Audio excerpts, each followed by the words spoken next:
The Opie and Anthony Show on XM 202, featuring Opie, Anthony, and James Norton. The consequences of a killer epidemic. One goes in, millions come out. Every cell is dead. Don't mess with this stuff. Okay, sirs, here we go.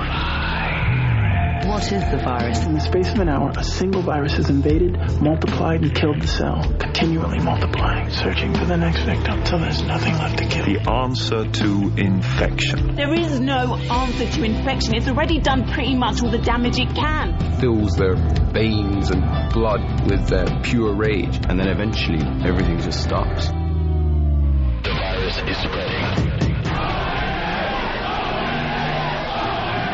If this doesn't make you want to throw up, failure. It's the most annoying thing on two legs. What a bore fest. Who cares about the funny? Just bring me the porn. Aren't we dumb? Hee. Opie. Oh, do you want to play?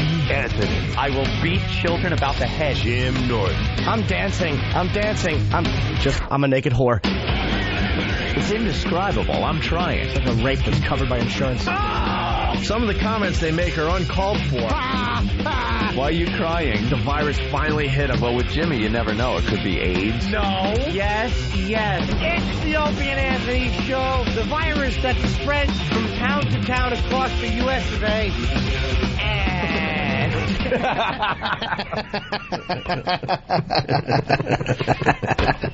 I hate you. But enough of this palaver. Let's get the show on the road. Good morning.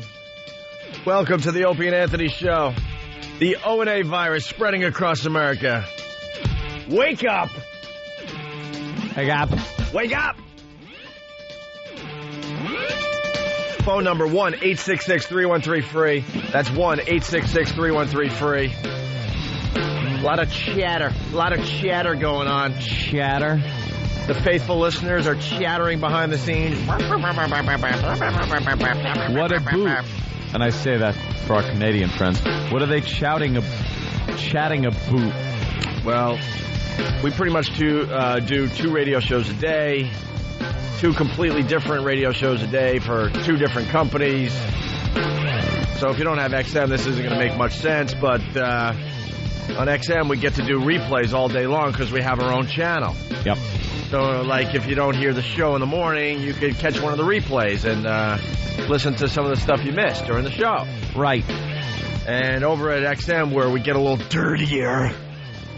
Oh, we get dirty. Potty mouths. We filmed a video with Stalker Patty. Wasn't really that dirty. We gave her a facial.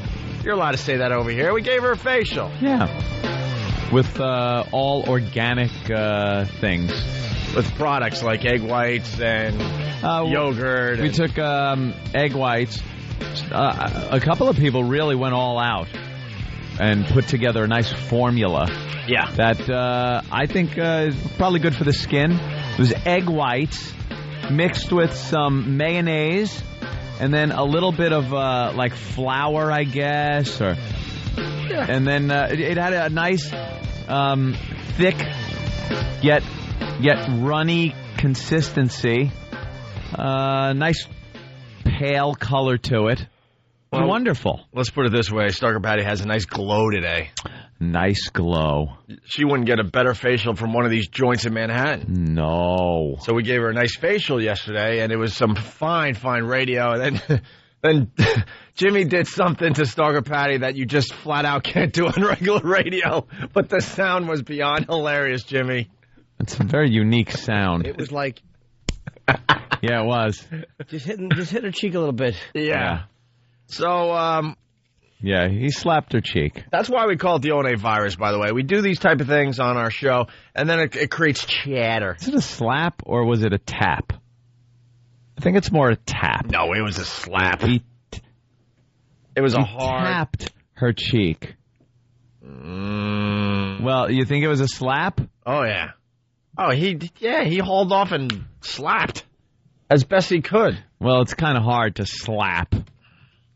You know, that's kind of hard. No, it was definitely more than a tap. Okay. Yeah. I think normally it would be considered a tap, but I'm very amazed that you were actually able to slap her like that. I'm not. Why are you amazed? He's done that a million times. That's the point. He's an expert. Well, never on the radio. Yeah. As soon as I saw him do that, I'm like, oh, God, he's done this before a few times. Well, you know, I like how he positioned her head like he was taking her picture. Okay, now tilt your head to the side. And she tilted.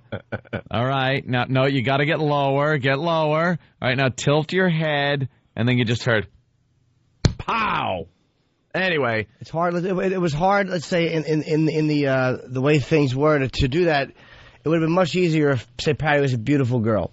If you're standing at the plate, right, and you want to get a base hit, much easier to do it with a bat than it would be with a piece of licorice. There you go.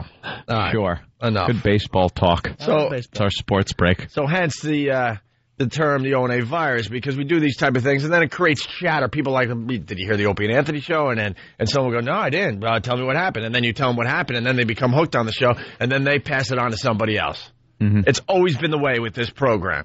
So we did some fine radio all day long yesterday, but especially over at XM for once, because usually we just call in the XM show. But yesterday we decided to do an actual show for the XMers. And so it created all this chatter. So a lot of people that didn't hear it, when we did it live, couldn't wait for the replay. Couldn't wait.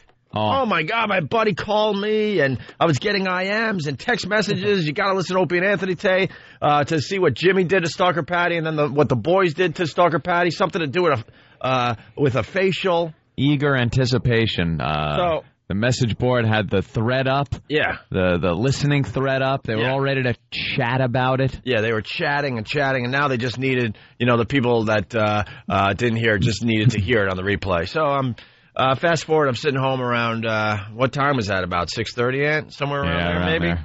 Let's call it 6:30. All right, let's. All of a sudden, my email goes crazy. My phone is ringing off the hook. My BlackBerry also has a million emails. I'm getting smoke signals. Oh, getting text messages, and people are knocking on my door. I mean, it just got out of hand. Any other forms of communication? And then I'm like, yeah, exactly. The telegraph was beeping off the wire. And then me being the smart guy, I was like, I think something's going on. Must be something. I think something's up because I never get this many phone calls this time of night. So I check, and all hell broke loose. They didn't replay the Stalker Patty facial over at XM yesterday. So why? And within you don't seconds, know this yet, Jimmy? What happened? Then within calling. seconds, so I call, and within seconds, the message boards start going, they cut it out because it's too dirty and this and that. So I had to get on there and chastise them again. I just put a big, relax. You'd have been so proud. I used probably 50 exclamation points in a row. Time is necessary. And following all caps. Attaboy. So you were shouting, though. I was shouting. Had to be heard. So calls went out to Don at XM and our producer there, Steve, and Than. I mean, anyone I could get a hold of. And finally, after some investigating, our own Danny effed up. It was a technical glitch caused by Danny, who he didn't code the segment right or whatever. Apparently, if you it's not like regular radio where you just babble and turn the mics on or run some kind of friggin' tape or DVD or CD or something. You have to put in the proper launch code for whatever segment has to be played in whatever order. Right. And apparently the wrong code was put in. And I said to Ope last night, I'm like, these things should be gone over like launch codes in a bomber, where somebody, you break open the little piece of plastic and AE663512 confirm. Confirmed. Yeah, that turn your key, sir. But apparently a couple of numbers got screwed up, I guess, and the system doesn't identify it and defaults to playing what was played the previous day at the same time, I guess. Yeah, something like that. Some kind of wacky little safety system. Out of all the segments to screw up, that was not the one to screw up. That was the one that didn't get played yesterday. Yeah, which is a real bummer. And then here's dumb Danny right here. Danny. Hi. Hi. So what happened yesterday? Well, when I was cutting up the replay like I usually do, I ended up getting ahead of myself, and I miscalculated where I was in the replay. Getting ahead of yourself, what, in shots? No. I was running around doing a bunch of stuff, and I thought I had actually done that segment, so I moved on to the next one, when in turn I didn't. Oh. The replay came around. It replayed last week's Monday segment. Yeah, which was a bummer for everybody. So many people are pissed at you they today. Were all Danny. waiting, They're mad Danny. at you. Danny is the one. You, Danny, were the one. Everyone was speculating it was Bill, but it was Danny. It was Danny. We get to blame today. I'm very sorry, fellas. Hey, Danny, how nervous were you to call me last night? I was freaking out.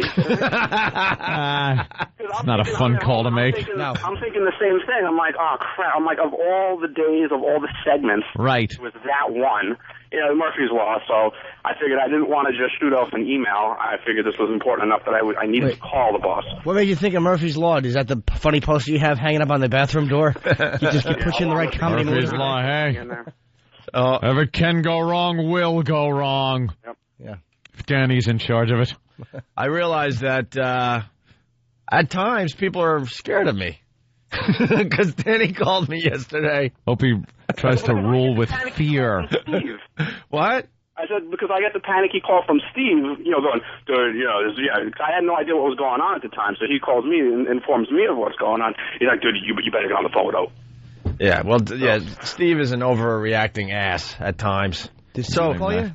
Yeah, me and Steve talked. I talked to Don. Steve's an overreacting ass. Steve's been around. Yeah, Steve knew it. He's seen. It could go either way with the phone call. So Danny explains to me what happens, and I let him off the hook, and I pardon him. I pardon you. And all of a sudden, I shot him as he was running down the street. I swear to God, this is what I heard on the other end of the phone. Like a huge sigh of relief. Yeah. I hate to let you in on this, Ope, but we don't even like calling you when it's good news. All right. I'm changing my tune slowly but surely. Right, Danny? I was all right last night. Give me some credit. I was really expecting to have my ass chewed out. And honestly, we were all bummed, but we'll make good today somehow on XM. We'll replay that segment a couple times. So, yeah. All right, Danny. Thanks, man. Thank you. Right, man. Thanks for wrecking things. There goes Danny. And what he doesn't know is really, there goes Danny. We fired him. He just doesn't know yet. He doesn't know yet. Take care, Danny Cancer. But the video for this side of the show, because they have no idea what we did yesterday, we gave Stalker Patty a facial. The video is up on OpieandAnthony.com. It's a stunning simulation of something people might see on certain dirty websites. With a comedy twist. Right. Comedy twist. Dare I say it, a comedy twist. Dare. Because it is so goddamn funny. I watched it about 5 times last night. I got you beat. And up to like 10 times. Every time I laughed at the sheer quantity of garbage being dumped on her face. It is really funny. There's just too much stuff pouring onto her face. Yeah. And then it just turns ridiculous. Well, there's the comedy twist. So the video's up on OpieandAnthony.com. OPIE, by the way. People spell my name wrong for, I don't know why. Oppie, whatever. Stop it with the Oppie. And do us a favor and watch the YouTube version because we're whores and we want to get our views way up and get some honors today on YouTube, okay? Right. And there's some virus spreaders out there. Those people, you know who you are. Pass it on to your friends. Let's get that video out there a bit today, okay? OpieandAnthony.com. It's Stalker Patty getting a facial. Mm-hmm. It's really, really funny. And for the XMers, we will replay that bit today later on. Yeah. Later on this morning and all day long on our channel, okay? All day long. I got a little something for Jimmy before we go to break. Good, because I'm very disturbed today. Ready? Oh. Yeah. Oh. Could barely, okay. Could barely hear it. Hold on. So quiet. Shh. Okay. Wow, this is almost impossible to hear. Here you go, folks. That's it sounds like a record skipping. A little slap. Here you go. I think we can play this too. Are you ready? Are you ready? Are you ready? Yeah. Put your face there a little bit. Tilt it this way. I don't hit your glasses. Tilt it this way. Like that. Okay.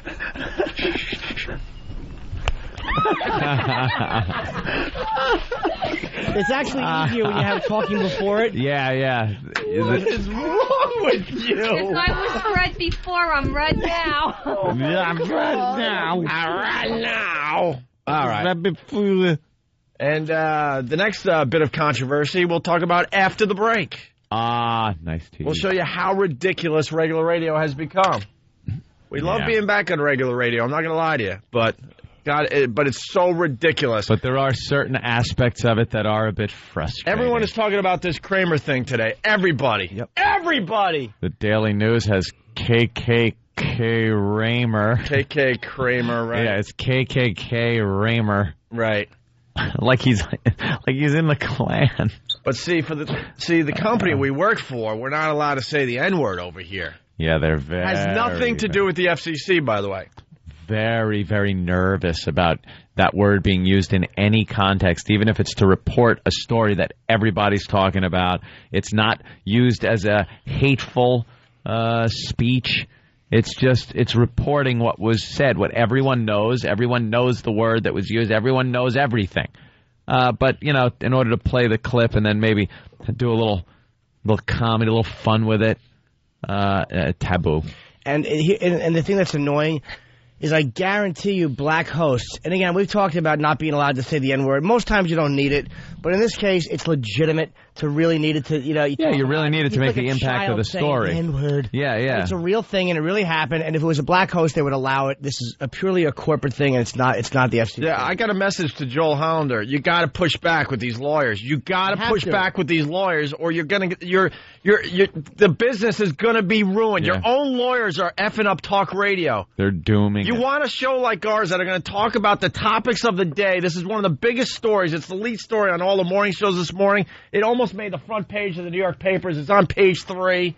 You got to push back with the lawyers. I'm telling you. Don't worry. We're not doing stuff that the FCC is going to swoop in and fine and take away license for. It's not anything about that. It's your own lawyers that have just castrated talk radio. And you've allowed it. Yeah. And believe me, if it was Kike or if it was any other Dago, WAP, anything else, Mick, you'd allow us to talk about it and do anything. But because it's nigger, we can't say it because that's terrible. Guaranteed, it's gone.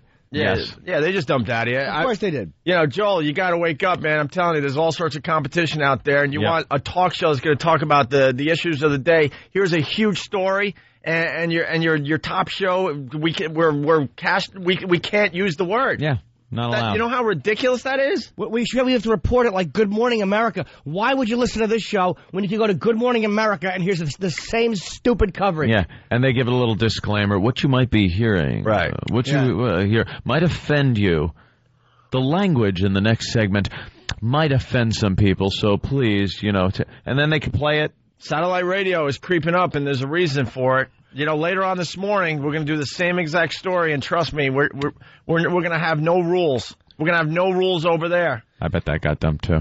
We're going to have no corporate rules. Yeah, it's happened before. Huh? Are you kidding? Yeah, no, I'm not kidding. They would dump that if we said that? They better not. Yeah, I bet they'd. They better not. It's a message. They got to get the message. It's a huge story. We should be allowed to talk about. And then we got some kind of rules where, like, if Patrice is in studio, because he's black, he could say maybe once, maybe twice. Yeah, it's a weird double standard based on nothing but lawyers in a room somewhere. The advertisers are not going to leave. Huh? The advertisers are not going to leave. Not under that circumstance. No. It's not under... It's not like we're going on the show today and we just feel like saying the word over and over again. Yeah. And doing, maybe just, off-color jokes about it or something. Yeah. We're discussing it. Discussing a huge story. Or if you're saying it in anger, like if a caller calls up and you fire it at him angrily, that's different. It's a different intent, and everybody knows it's different. All right, well, that's what the lawyers are. You're just garbage. Yeah, it's like garbage. They take one circumstance that might come up, like Jimmy just said. Some guy calls up and you get pissed at him and you just throw the word out, which we wouldn't do. Would not do. But the lawyers see that and say, all right, since that might happen, ban the word from ever being used in any context. And it's like, oh, come on already. Which, by the way, gives the word so much more power. Yeah. Why are you powering these words? They're just words in the end. I don't even care we talk about it over here. It would be able to be funny with it on XM. Some things you can't do on terrestrial. All right, why don't we, we'll take a break. We'll get into it. Kramer did apologize on Letterman last night. Anthony stayed up and watched. Yeah, very, very tired today. I could not resist watching.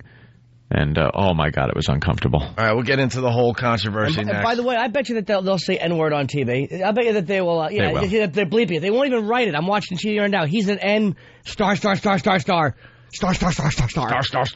Wait. He's a navigator. Star. N star. Double G star. No. Jackasses. No. You and can't do that. There was a murder committed in Iraq, Chappaqua, which really bothered me. Oh, the comic? Really. All right, we'll get into that too. Everything that is wrong with those. We got lots to do. Also, the top 10 worst toys this holiday season. Number one, of course, the talking Kramer doll. Talking Kramer doll? Yeah. So bad one. You want to make sure you don't get that one. Want to make sure you don't get that one for your kids. Yikes. This holiday season. It's the ONA virus spreading across America. Opie, Anthony, Jim Norton, and the comedians of the Opie and Anthony Show are appearing in a special holiday edition of FHM, on sale now. E-Rock's creepy photos from the FHM shooter, now online at opieandanthony.com. Hear what everyone else is talking about. O&A Uncut and Live, continuing the show on XM Satellite Radio starting at 9 a.m. Eastern. Visit xmradio.com to subscribe. It's the Opie and Anthony Show. The virus is spreading. Get infected. Opie and Anthony! It's the Opie and Anthony Show on XM 202. Opie and Anthony! We're back with the Opie and Anthony Show. 10 days and counting. Eggnog drinking contest. 3. 10 days. 10 days and counting. Wow. Week from Friday, Anthony. Our phone number, 1-866-313-FREE. We're fired up this morning. Fired up! This Kramer thing is getting out of hand. Well, it's very hard to report. But, yeah, the TV news stations are using transcripts, and then like Jimmy saw before, it says "and star." Did I get the right amount of stars? One more. And we got to use the N word. Star. Got to say the N word. You know what? We were saying, could we go to maybe the NI word? Can you say the NI word, just so no one confuses it with like navigator or something like that? Yeah, everyone else says the N word. We're going to say the NI word. The NI word. That way, at least you got a little more knowledge there, a little more input, and you might actually know what we're talking about. Can you say the NIG ... word? No, I bet Why not? That could be night. Could be Nightcrawler. It could. In some cases, it is. I don't think Kramer was yelling at a guy in a suit of armor, though. He wasn't yelling at a worm. Trying to do some fishing. So, where do we begin with this? Everyone knows the story by now. Oh, yeah. Mr. Richards there hasn't done much since Seinfeld. Season 7, by the way, available on DVD, just in time for the holiday. Just in time for all this hoopla. I got a thought about this. Jerry told Kramer to create some controversy to help the sales of the Season 7 DVD. You read message boards and blogs.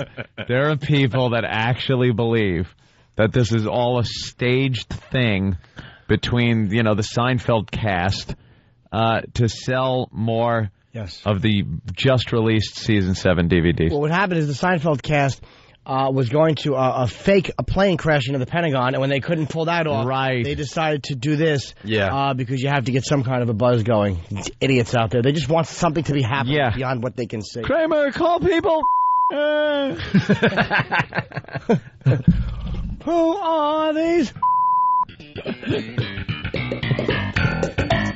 And Elaine, you go after the and I'm gonna go after the and Kramer go after the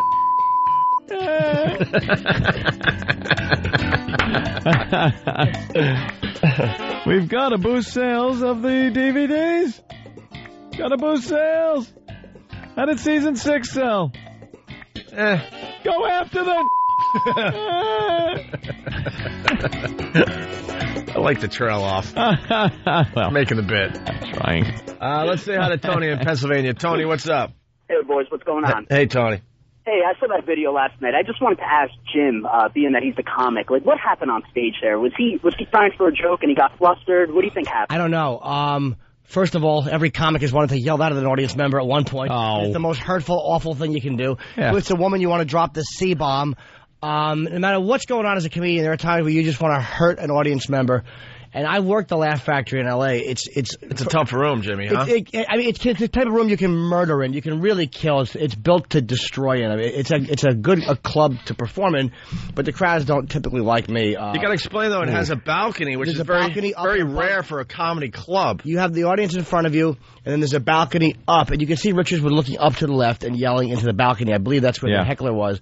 It just seemed like he had nothing. Well, I don't know what was going on, though. What was the guy yelling? Was the guy saying the N-word himself? There were black guys. The guy going, yo, yo, man, this nigga ain't funny. I said it. Get dump it. There's nothing I can do about it. Or was the guy saying something like, yo, white boy, you're not funny? Was the guy being racial at all, either against Michael Richards, or was the guy just being a douche and Richards snapped? I don't know. Yeah, it seemed at first that Richards was trying to be profound with the whole "it's just a word, man" thing, but then it just turned into what seemed to be just yelling a racial epithet at somebody. Did he use the word during his act, or when he got flustered and people started heckling him, and then that's how he fought back? I don't know. I don't know, because we don't know what the beginning of the tape was. But well, we got to get Jamie on the phone. We got the owner of Laugh Factory calling the show today. He also owns the Laugh Factory here in New York. I didn't know where it was at first. And I'm like, oh yeah, Michael Richards is in L.A.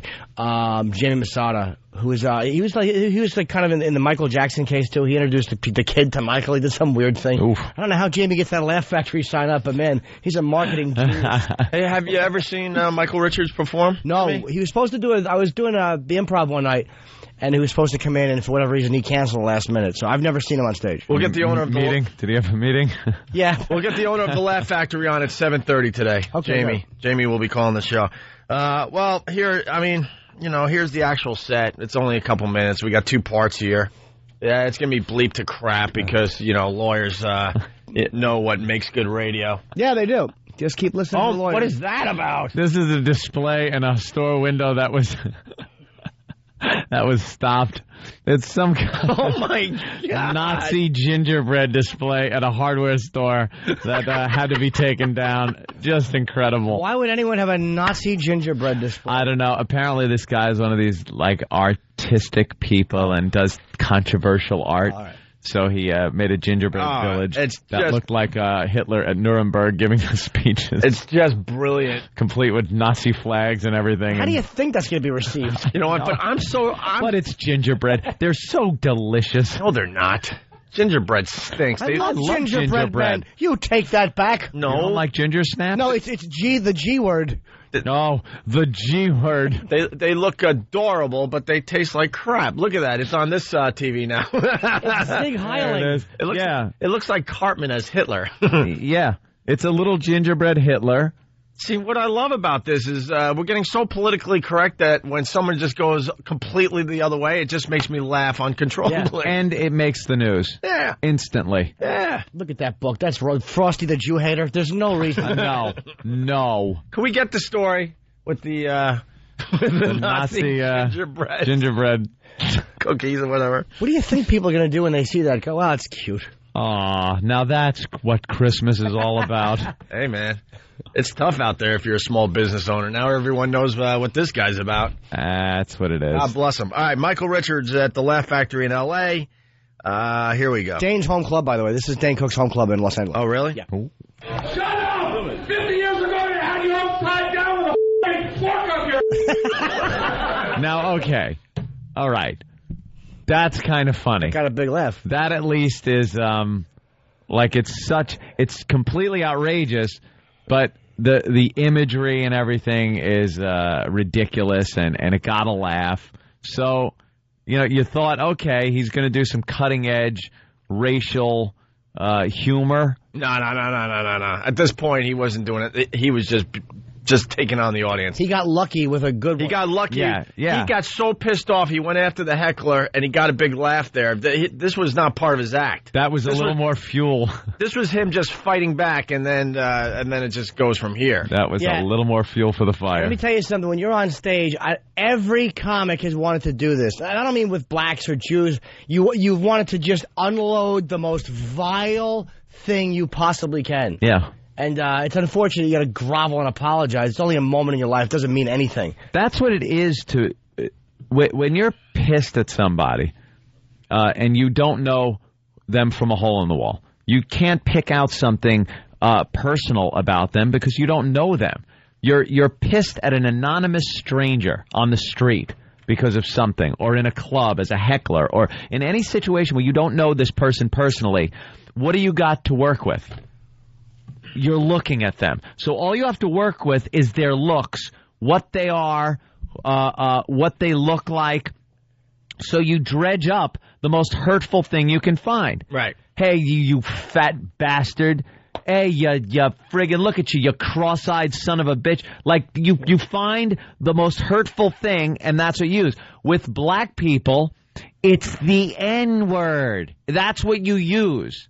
I'm not saying it's the right thing to do. I think there's a circuit breaker in your head that is supposed to trip and keep you from doing that. But it at least goes through the people's heads. I don't care who you are. If someone wrongs you, you're gonna pick whatever you can to hurt them the most, whether you say it or not. Yes. It's going to be in your head. The most liberal thinking person, if they get almost killed by somebody that's black, it's at least going to pop. The word is going to pop in your head. You're going to go for the jugular, basically. Right, because that's human nature. Yeah. Hey, this is coming in a lot. I don't know how true this is. Boys, a friend was at the show and said that the two black guys were heckling him. Kramer said something stupid, and they told him shut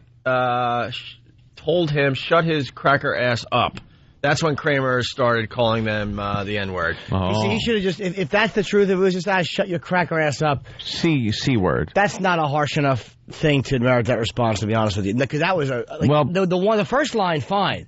But then they just keep going with it. So if that's all that happened, if it was one stupid line like that, it's like, come on, man, you got to know how to hit back. Unfortunately for black people, they really don't have that atomic bomb of words to use. Well, maybe they do. With Whitey. I almost stole a joke you've used. Oh.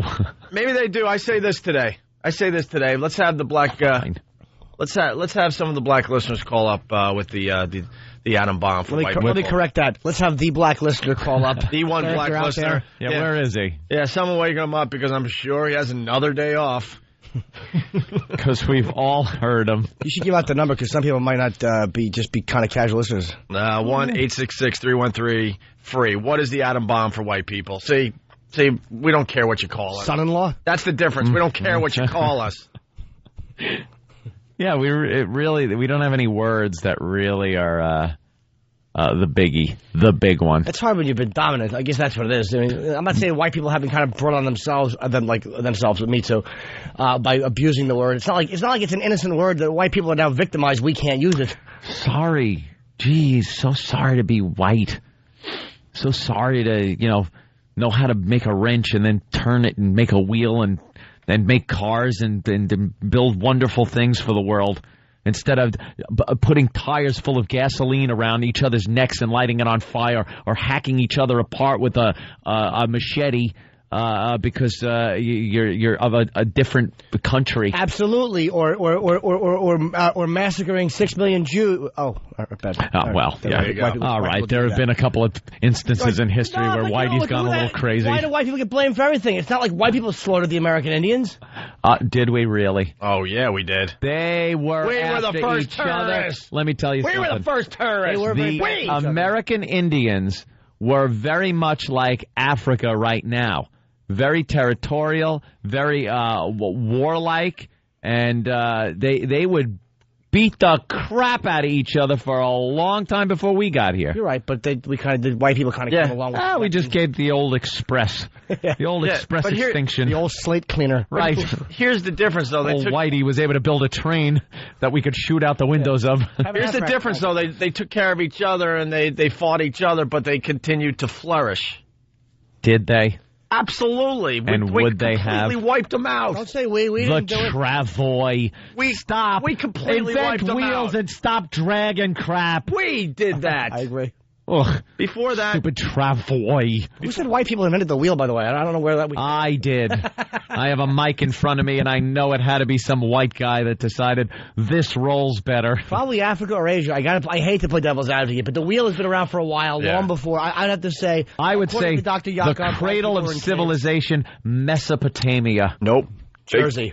Bigfoot. Jersey. Bigfoot invented the wheel. Bigfoot invented the wheel. Doesn't have a wheel. Bigfoot invented the wheel. I will not even stand for that. Bigfoot invented the wheel. Then why isn't Bigfoot driving or riding on his wheel? Because his feet are too big for the gas pedals. That's right. He's hiding. Can't fit in it.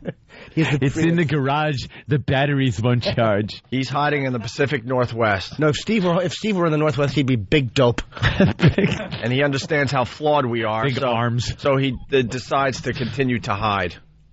But he's got a wheel. But he has a wheel out there. The Sasquatches are queer. Yeah, I dare the S word to come after me. Kick him right in his Yeti bag. How many names do you need for this stupid thing? Exactly. Hairy beast. I gotta agree with you, though. Yetis are queer. Oh, they're the worst. Bigfoot. The Yeti. The abominable snowman. Isn't the Yeti the snow one? Yeah. Well, the white one. Yeah, the white one. Yeah. Now, he probably has a wheel. Just hangs out in the snow. No, he has not the Bigfoot. No, he has a snowmobile. He's already up to snowmobile. Yeah, he has to have the snowmobile. That's good. But Bigfoot. Yeah. It's all about Bigfoot. You ever hear that, see it on YouTube, that Yeti just heckling or yelling? Hold on. Thank you. I'll just stop right there. Why? I had a thought in my head, but somewhere between my brain and my mouth, it got all tripped up. It just went through a humor filter, and the humor stayed on top, and then it happens. Believe me, happens to me a lot. I hope the humor is able to be recycled back into the system. All right, why don't we continue? Here's that was devoid of any. Here's Michael Richards from the Laugh Factory in L.A. Shut up! 50 years ago, you had you upside down with a fork up your. You can talk your brain now, mother. Rolls down south. He's not. Oh my God. Best part is that woman. Oh my God. Oh my God. That is, I mean, look, as much as I want to hug him for just being such a dick on stage, I mean, that really is a little, you can't. Throw him out. He's up. He's up. He's up. He forgot. Throw him out is what you say. The rest is what you think. Sometimes you have to have things that you just keep to your own self. Yeah, perhaps you just keep your mouth shut. Wow. No, it was interesting. He went on such a tirade that people got up and left. And Jimmy made a great point that I wasn't thinking this morning. This is why I hate Los Angeles. The fact, I mean, I understood people objected. Here's how you object. That was a kind of a rough moment. You don't have to laugh at it. Kind of a rough moment. But you don't get up and leave, you dumb white people. I'm talking about the white people filing out of the club. Yeah. People go to comedy clubs to see something alive and in the moment. You have the guy from Seinfeld screaming the N-word. How much more alive can you get than that? Coming apart at the seams. He's unraveling. Why wouldn't you want to watch that happen? What do you want to do? You want to see another polite set? You're watching Kramer scream the N-bomb at a man in a balcony. How do you walk out on that? You're watching him self-destruct right there in front of your eyes live. You're watching the greatest comedy show ever. And you don't even know it. A historic moment. Dummies. Right. They walked out. Yeah. Harumph. I won't have this. Harumph. But Jimmy, you made a pretty good point that you think some of these people were walking out because they were nervous that maybe the guys that were getting heckled might have some weapons in there. A pistol in the car or come back with a gang. You know, believe me, that's the way white people think. They're going to come back and spray the entire club with bullets because of Michael Richards. I mean, you know. Because why would you leave unless you were scared for your life? That's the only reason. L.A. is so racially... they're just so racially hypersensitive. I've performed there. I mean, anything that's remotely doesn't sound like it's 100% pro you get race, the groan. 100% pro gay. Anything that's not 100% PC, they step back a bit and kind of give you like, oh, hey. Hey, whoa. They're terrible out there. All right, let's continue here. I moved it back because you got to hear the woman in the audience. Oh, my God. My God. Oh my God.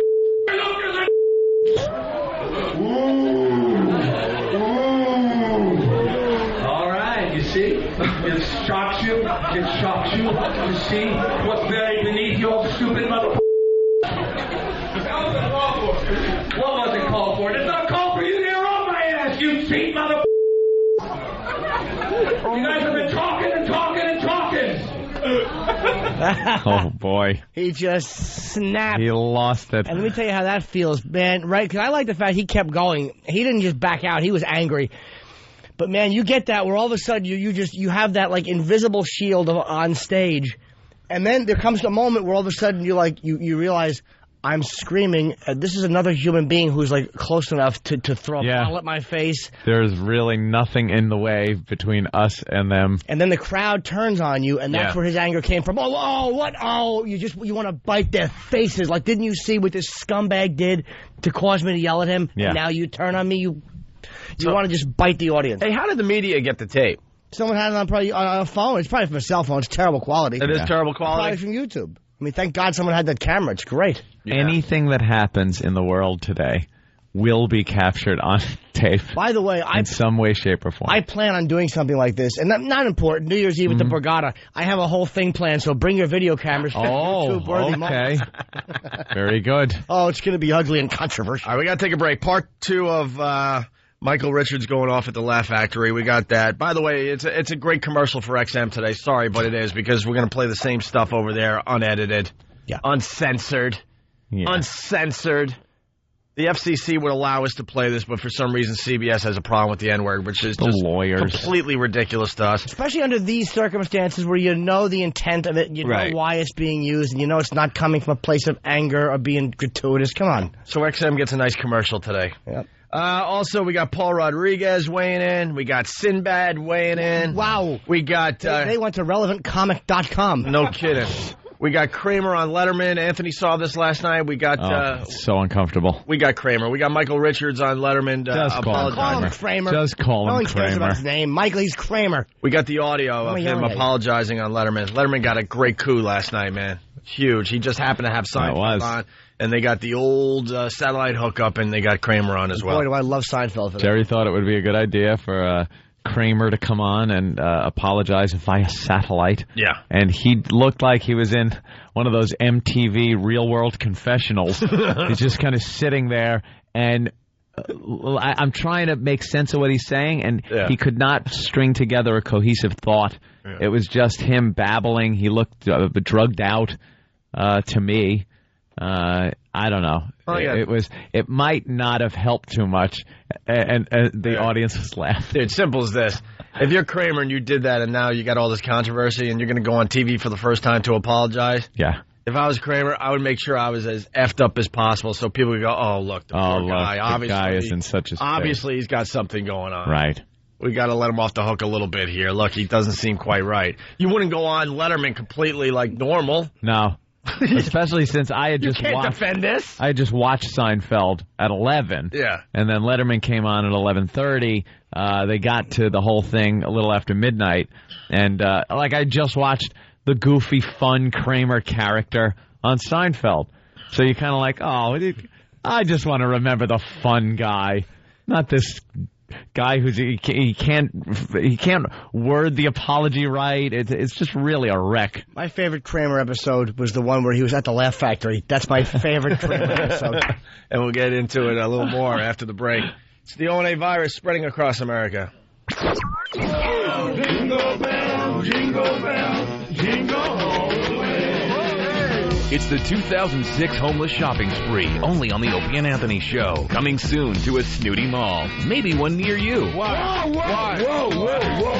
The Opie and Anthony Show will bring a busload of homeless degenerates shopping for Christmas presents. And you, of course, are invited to watch and shop along. Golden Buns is gonna get busy. Immerse yourself in a time-honored tradition. Enjoy the holiday spirit and the stench of booze and vomit as we partake in another homeless shopping spree on the Opie and Anthony Show. What? It's the Opie and Anthony Show. The virus is spreading. You're infected. Opie and Anthony. It's the Opie and Anthony Show on XM 202. Good morning. You're checking out the Opie and Anthony Show. The O&A virus spreading across America. A very busy morning. I'm looking at pictures of Stalker Patty's facial. Yeah. They're now up on opieandanthony.com. Something we did over at XM yesterday. And then it didn't replay the bit, so the XMers got really, really mad. We're going to make good over there today. But the video, for everybody. Everyone can enjoy it. Even the people that don't have the XM. You can Treat yourselves. Treat yourself to the video. It's up on opieandanthony.com under the featured videos. It's called Stalker Patty's Facial. It's just terrific. Yes. And make sure you check out the YouTube version so we can get our views up. We're whores. We want lots of people to see that video. But the pictures are really good as well, Anthony, on opieandanthony.com. In the middle of the Kramer controversy, we got part 2 of his set. Actually, the set was probably a half hour or so, I would assume. I don't know what he does there material-wise. We only got where he went off and just got nuts. Here's the second segment. Yes, I was just waiting for it to queue up. Wait a minute, where's he going?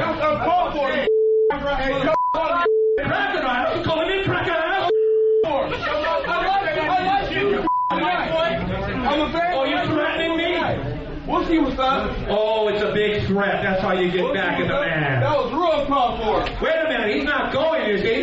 You're just not funny. That's why you reset. Never had no show, never had no movie. Seinfeld, that's it.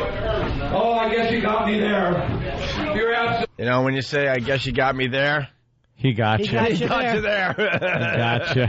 He really was flustered, man. Not even. I mean, I understand jokes that were bombing, but he didn't even have anything that resembled a joke. He was just like, "Yeah, where are you going?" You didn't do no movies or nothing. You just had the Seinfeld. Right. Maybe he no movies or no other TV shows. But you know, Kramer's been thinking that ever since Seinfeld went off the air. Like, oh my God. Exactly. But I'd said it before. But it's sort of. It's not really that accurate, or it's not really that demeaning to Kramer. It's like Neil Armstrong. Hey, you just went to the moon once. You know, it's Seinfeld, for God's sake. I disagree. It's Michael Collins. You just circled the moon while Neil Armstrong. Oh, okay. You still knew his name. You honestly think that Kramer's sitting home going, whatever? He wants another hit so bad. He wants a movie. He wants something else. Of course they do. Everybody but Jerry is content to just, Jerry's content to go back to stand-up comedy and just, tour around. He's got his family and everything like that. But the rest of them, they want to recapture at least a piece of that success they had with Seinfeld. And they also want to prove that they were, they have what it takes on their own to make it. Right. Without Seinfeld. That was like it was a show that needed all the people that were in place. Right. I think one more season. Ensemble. From what I understand, Seinfeld was offered this is just what I think, $5 million an episode, and they all would have got $1 million episode. But Seinfeld said they want to do one more season. So I think they probably could have really, in that last season, made $1 million an episode. Which I don't know what. I'm sure they made a lot of money. I'm sure they're making a lot of money as we speak. I hope they had good residual deals. Yeah, I'm sure they all did. Yeah. And Jerry, forget about it. That guy's worth $10 bucks. He doesn't have to do it. Could be a couple of more than that, Jim. Perhaps more than that, Jim. Never had no show, never had no movie. Seinfeld, that's it. Oh, I guess you got me there. You're absolutely right. I'm just a wash-up. Got to stand on the stage. Oh, absolutely. That's it. We had it. Well, that's Call for it. Oh, no, that ain't necessary. Well, you interrupted me, pal. That's what happens when you interrupt the right man. Interrupt a white man. Where is he? 1930? That sounds to me like, man, the guy was probably being a dick as a heckler, but the guy seemed so incensed that the racial stuff got thrown out there. That seems like Michael. Just from what I'm hearing, it sounds like Michael Richards just fired that out of that angle. I would love to know what was said beforehand, because it is odd that he would just throw the racial stuff out. I don't know the guy from A Hole in the Wall. Could be the biggest racist ever on the face of the earth. Well, I don't know. But like what was said before that spurred him to just go right to the racist stuff. Because the guy seemed so incensed. And most black people, if they're firing racist stuff at you, you cracker this, you cracker that, white boy this, and you fire that back, I don't think they're going to be shocked to hear it if they're firing stuff First at you. of all, you're the bravest white man ever. Because if they're calling me cracker and whitey, I'm in the wrong neighborhood and I'm running. Well, yeah, I'm running for my life. But you know what I'm saying? They kind of would expect some kind of a racial response. Yeah. If somebody was hitting you racially, they're not going to be shocked that you hit them back. And that guy seemed really outraged that he had gone there. I don't know, whatever. Yeah, we're going to find out what happened at the club that night because we got Jamie, the owner of the Laugh Factory, at 7:30 this morning. It is all over. Yeah, of course. I mean, I'm looking every TV I look at in this studio.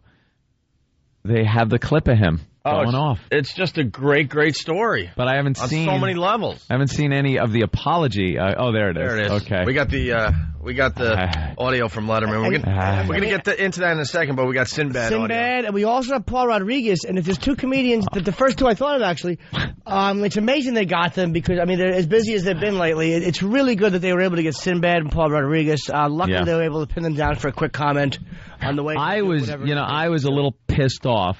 Because I was waiting for the Yakov Smirnoff comments. Yeah. And what? Nothing. Not a peep. Where's he? Where is Yakov Smirnoff to just say, what the country, and make everyone feel better? One of the edgiest comics working today. Where's Gallagher? Where is Gallagher? Can Gallagher maybe, he should dye a watermelon, black on one side, white on the other, and smash it with his mallet as if he is smashing racial hatred. Am I the only one that sees it? Ugh. Gallagher, racist. Why? Look how he treats that watermelon. Racist. Another racist comic. I want to hear how about we hear from Chris Rock or another really someone who's maybe relevant comedian that has really done edgy racial humor before. I mean, Chris Rock has gone off on the black community, on stereotypes on the black community. I love how I have to say black community because if you just say black people or blacks, it sounds bad. But if you say the black community, for some reason, like I heard that more yesterday than I ever have. People calling up, just want to comment, the black community has to realize, because when you put community behind it, all of a sudden you're safe. Although I will say on this one, Chris Rock, I don't think was enough much to defend Michael Richards on. I'm sure that. Wow. No, but the truth of the matter is, if a white guy had done Chris Rock's material verbatim, it really would come off. It would be funny, but I think he would get a lot of complaints. Yeah. A lot of complaints. We should get Patrice O'Neill on today. Why? Because he's our black... Teasing, of course. I would love to have Patrice on. He's our black friend. Yeah, does comedy. That's it. So kind of helps today. Hey, you want to hear Sinbad or Paul Rodriguez? It's Pryor and Carlin as far as I'm concerned. So whichever one you pull out first, I mean, it's all gravy from here. Flip a coin. Here's Sinbad. Joining me from Los Angeles for more on the story is a familiar face to many people. The comedian 1988. Yeah, what year? Did we go in a time machine? Familiar face. If you're watching Star Search or the Apollo in 1991. Familiar face if you're wearing spandex. Yeah, or if you're white and you like comedians, that you might as well be white. Familiar face if you got one of those shirts with Chinese or Japanese writing on it. Just stepped out of a smoking DeLorean. Right. Are you kidding me? What year is this? Familiar face if you don't have the internet yet. Hey, it's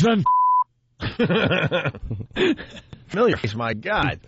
Sam, I think he was killed by a... Wow, Quincy. That's unbelievable. Quincy's such a racist. It really is. He works with an Asian guy. That time I closed my eyes to it. It's beyond amazing. It's the hand. He only wants. He only had Sam because he likes smooth Asian massages. Right. Sam, after a tough one, Quince would just lay down and his teeth would be all clenched in the pillow. Clenched together. Yeah, clenched together, and Sam would get on and just knead out those knots. After Quincy's used the skull saw on somebody. And it's been maybe a little bit of a trying day and needs a back rub. Or he would just hang his arms over the bed and Sam would massage his hands gently while telling him, Quince, we're going to solve this. It's going to be okay. And he'd thank him. Yeah. Thank you, Sam. All right, here we go. We got Sinbad. Best impression ever. I got to hear the best part. No one. Joining me from Los Angeles for more on the story is a familiar face to many people, the comedian Sinbad, who was inside the club when... Maybe a familiar face to his family. Now I'm offended. I'm more offended by what he just said. I now understand why he's on, and I apologize to Sinbad. He was in the club when it happened. Was he? I did not realize that until this guy just said it, so he certainly should be. It's middling. God, you think Sinbad's like, man, how lucky am I? Yep. I just happened to be in the right place at the right time. It would have been funny if Michael Richards was shouting that stuff and he was just introing Sinbad. Speaking of... Oh, God, yeah. And then just a nice segue into his intro. Comedian Sinbad, who was inside the club when Richards melted down. Sinbad, you just heard Michael Richards' apology on television. Hasn't actually aired yet. It won't air for a little while on the David Letterman show. But what do you think of that apology? Does that make amends? Does that make up for what happened? That's like a man apologizing to his wife when he's been caught cheating. It really means nothing because you got caught. I had just walked in the comedy club. I'd been there about maybe 5, 10, 15 minutes, and Mike was doing his thing.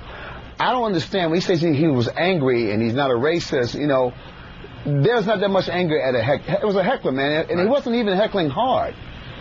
And he just went crazy, man. I mean, he went like, it wasn't an accidental slip, man, because he kept going and going and going. Oof. And he said he wasn't heckling hard either. Yeah. I'm sure, that's what comes from a comic. I mean, yeah. If he said, look, he was being heckled hard, he should have handled it better. But obviously, Kramer had some frustration that has been building up in him for a while. You've been heckled before at a club. I mean, what's the way that you suck professionals supposed to handle that? Well, remember, heckler's a part of the job. I mean, I look at if you work as a highway person and then you work on a highway and then people go by and blow the horn at you, that's part of the job.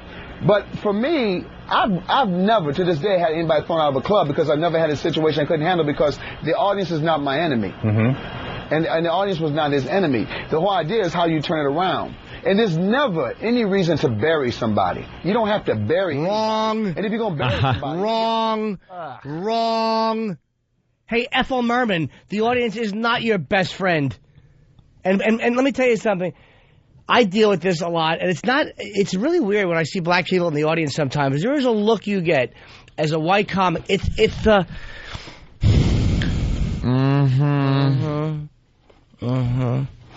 No one's saying anything.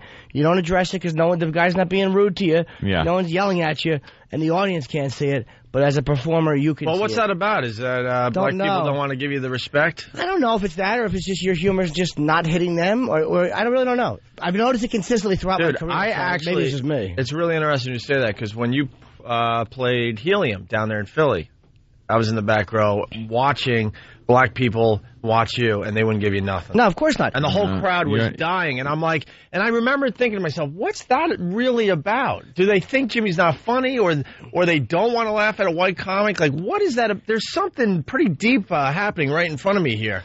Black people, and again, that could just be one set, but I've noticed it for years, and it seems like black audience members with a white comic are more comfortable when you have a certain vibe. And maybe it's, no matter what I'm talking about, they can kind of sense that this is the way I am, and they just don't like the personality behind it. Or I remind them of people that just, I don't like his thought process because I know I know where it'll lead. They're not afraid of me. They're not threatened by me. They just don't like my thought process. Or I remind them of a thought process they don't like. And there's times, sometimes I'm sure they'll think I'm funny, but you can sense that it's more than that. Because there's times where I'm doing something and I'm killing. And I know when I'm killing. And I look down and I see that one face, and you want to go, what is this about? Or a guy reluctantly starting to laugh. I've seen that. There was a guy last night in the back of the cellar, a black guy with his girlfriend. Is that how they run that place? It certainly is. And she was laughing. And it's like you just and I know what I'm doing is working because of the reaction from the audience. And eventually he laughed and then like lowered his head like he didn't even want to laugh. And you get that from people, but when you notice it consistently from black people, you know, there's some. I remember I told Damon Wayans that black people just don't really like me in the audience.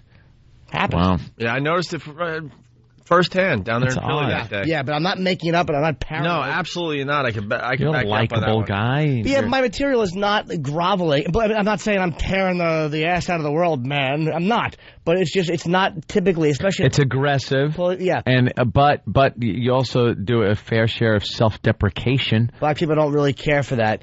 Or sarcasm. They get it. They just don't care for it in humor. They don't like really pedophilia or religious stuff either. Like sexual stuff, they're really liberal with. There's a lot of stuff black crowds love, but there's certain things they just don't go for. All right, let's get to the end of this Sinbad clip. You don't have to bury anybody. And if you're going to bury somebody, you don't get personal with it. You don't come up with race, with hatred, and you definitely don't come up with racism or sexism. Right. Sexism. Use whatever you got at that point. You use whatever you got. You don't come up with sexism? Shut your cruise boat face. Shut up, boat act. God, does he annoy me. You don't come up with sex. I could see saying that was uncalled for. It was. But you don't come up with sexism? Should you call somebody a duty face and then smile at them with your tucked-in stupid satin shirt? Let me tell you something. If there was a party of women at a table and they were yapping during Sinbad's set, you don't think he'd turn around and make some kind of a woman joke about that table?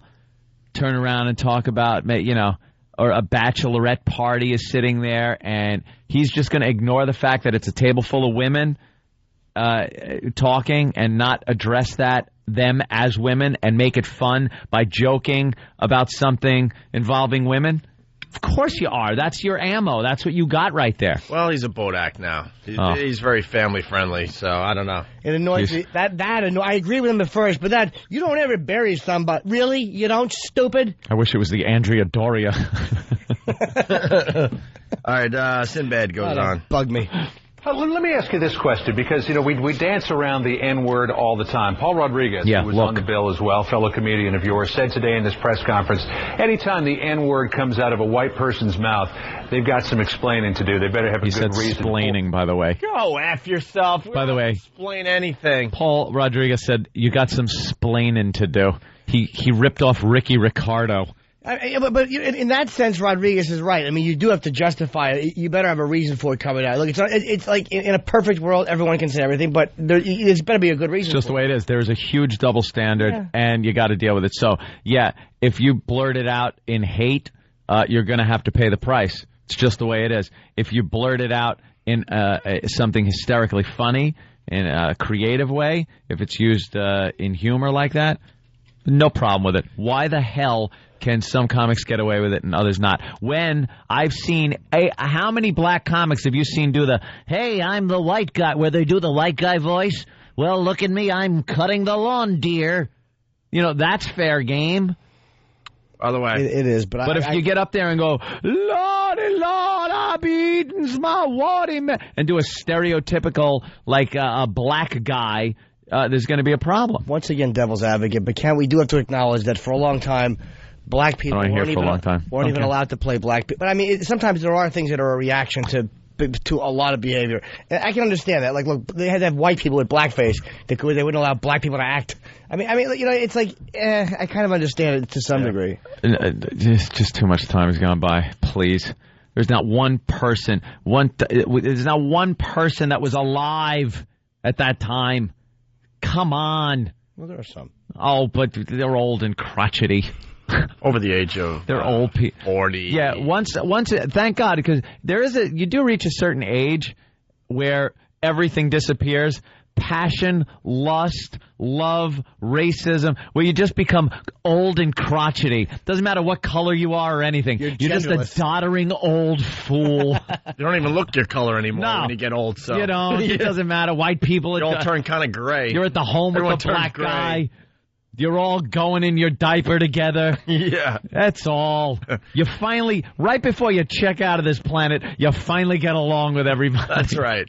Hey, let's get to the end of this Sinbad clip here. Please. We got to get Jamie, the owner of the Laugh Factory, on. We got Patrice O'Neal calling in. We got Kramer's apology on Letterman.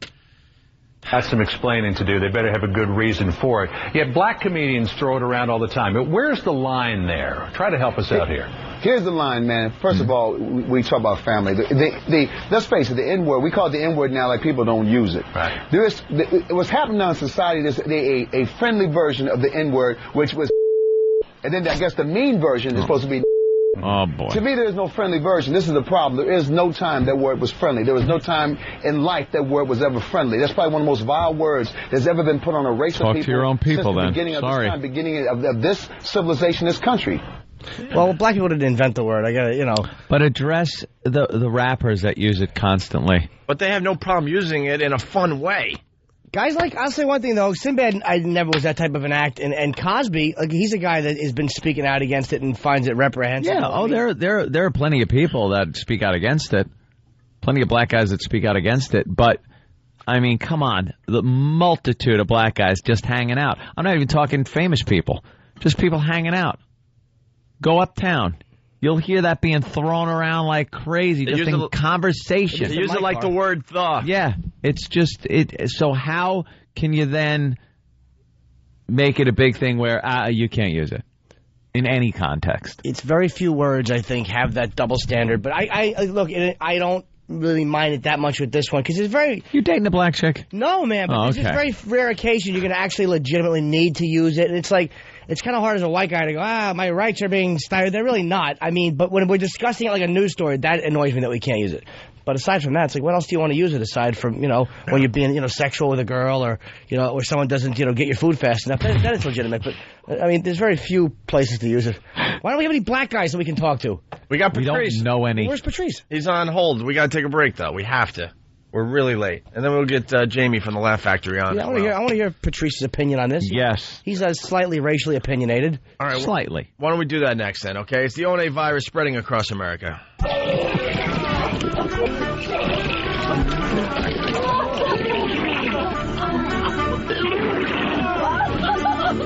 It's the 2006 Eggnog Challenge, coming to the Opie and Anthony Show, Friday, December 1st. If you have a hankering for rich, creamy, thick, holiday eggnog goodness, and a lot of it, then you need to step up and take the Eggnog Challenge.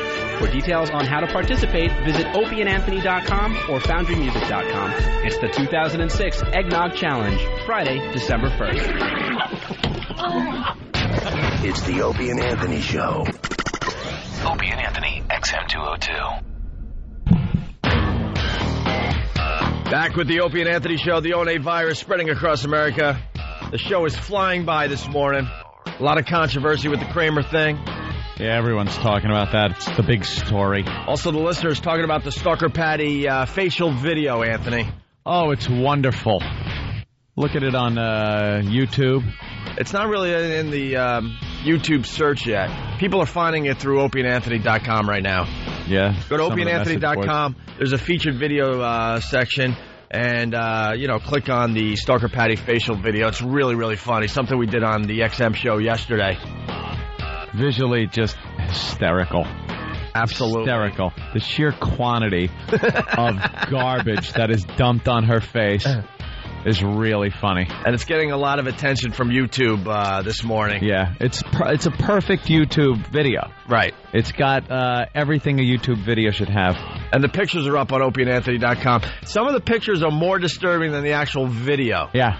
So make sure you check that out sometime this morning. Go to opieandanthony.com. There's a featured video section on the right side there. And click on the Stalker Patty facial. Make sure you click on the YouTube version so we can get the views up. Yeah, look at that picture. That's like a shotgun blast wound. She is the worst. And her sexy talk. Did you hear her sexy talk? It is so incredibly bad. She is so bad at having any sex appeal. Yeah, we wanted her to talk dirty to the camera, but it just didn't work out. Horrible old maid. She got a couple lines out, and then it just got awful. These pictures are terrific. Wow, that is really bad. We just give and give and give on this show. That's what we're about. Check out the video on opieandanthony.com. We're giving to the listeners today. The Snarker Patty facial. It's all the rage this morning. Robin Hood. We take her dignity and give to the audience. Give to our funny bones. I think she made, what, $350 off that one. Yeah, we're always giving her money. The hard way. Patrice O'Neal, what's up, buddy? Good morning, sir. How are you? There he is. What up? Patrice, I'm sure you've been up all night following this breaking story. Right. I ain't been up all night. I thought I was getting stalked this morning. I got to call him. Hey, you know what? I got to tell you, man, CNN gets Sinbad and we get Patrice O'Neal. Yep. Well, they said, you know how Sinbad, Hammer Pants always has a good... At least we got a black guy. Well, Sinbad, don't say that. Come on. He's more white than black, Patrice. Come on. The guy's got freckles. Hey, look, man. First of all, about Cosmo, I'm old enough to follow him from Friday. He's one of these conceptual Andy Kaufman type dudes. Yeah. So when I saw the video, I thought at first, he was just doing some old weird, I only understand what I'm doing stuff. You know what I mean? I didn't think he was racist until he apologized. So until he's like, I'm sorry, because sometimes I have Tourette's racism and I didn't mean it and I just lose it. So I said, you idiot. Now, okay, and then you see he was on Letterman last night, which means last night he had 5 red dots on his forehead because Jerry sent out some hitmen because season 7 is coming out on DVD like in a couple of days. Yep. And he better hope all the guilty white people who's not going to buy season 7 is replaced by black people who think this is hilarious. It's funny to me. You know what? You bring up a great point, though. His apology was so bad. It was one of the worst apologies I've ever seen for anything like this. He was apologizing for being a racist. Yeah, and then he said he wasn't a racist, but then he said he's got his own problems. And then he said Afro-Americans, like he used a term from 1975. Was he eulogizing X? What's the matter with him? Yeah. Afro-Americans. All I'm going to do is picture him sliding through the door going, Jerry Coon. Jerry. I want to apologize to the Negroes, Jerry. How do I do it? We'll get you on Letterman. He's so stupid. I was watching it thinking, okay, first of all, that the dude, first of all, another thing, America makes me sick. White people make me sick because I don't need no apology. Like, that word has Cosmo Kramer using that word has no power at all. I've been rolling if I was that dude up on the top. See, this is what makes me mad, though, on the black side, is that the camera didn't catch that jerk that made Kramer mad enough to go back to the 60s. See, the comics are the ones that go, what was this ass saying? Except for Sinbad, who says you never get sexist or racist. That boat act. And you never go all out against an audience member. Yeah, Sinbad said that, Patrice. I don't know if you heard it. He goes, I didn't hear the whole thing. I heard him at the end say the reprehensible word. And it is, but it was way more. It's like saying the C word right now and going, and then like you call a woman who's talking the C word in the audience, and she goes, "You harassed me, and I was so afraid for my life." Like, and maybe in 1930, if you said that, it would be horrifying because you could actually choke her and then say, and the cop will shake your hand. But in now. That's your power. So I'm not making an excuse for Cosmo because he said the word, but it has no power like it had for like Sinbad to announce as if we're still in the same position we was in the 60s. Yeah. I want white boys to be able to say what they feel like saying because I don't want to feel condescended to where it's like, okay, Negro. Bravo, Patrice. We'll take care of you. Well spoken. You call me a Negro, and I want to call you everything I want to call you, because I don't ever want to stop being able to call white people crackers and burners and destroyers of the earth. So you can have Negro. Burners and destroyers. Exactly, stupid bunch of inventors. You invented nothing. You go to the moon, people. The nerve of you creating medicine. I'm sure. Unga. Listen to me. Listen to me. If it wasn't for white people, medicine would still depend on the weather. I just don't think, man. I didn't think he was a racist till he apologized.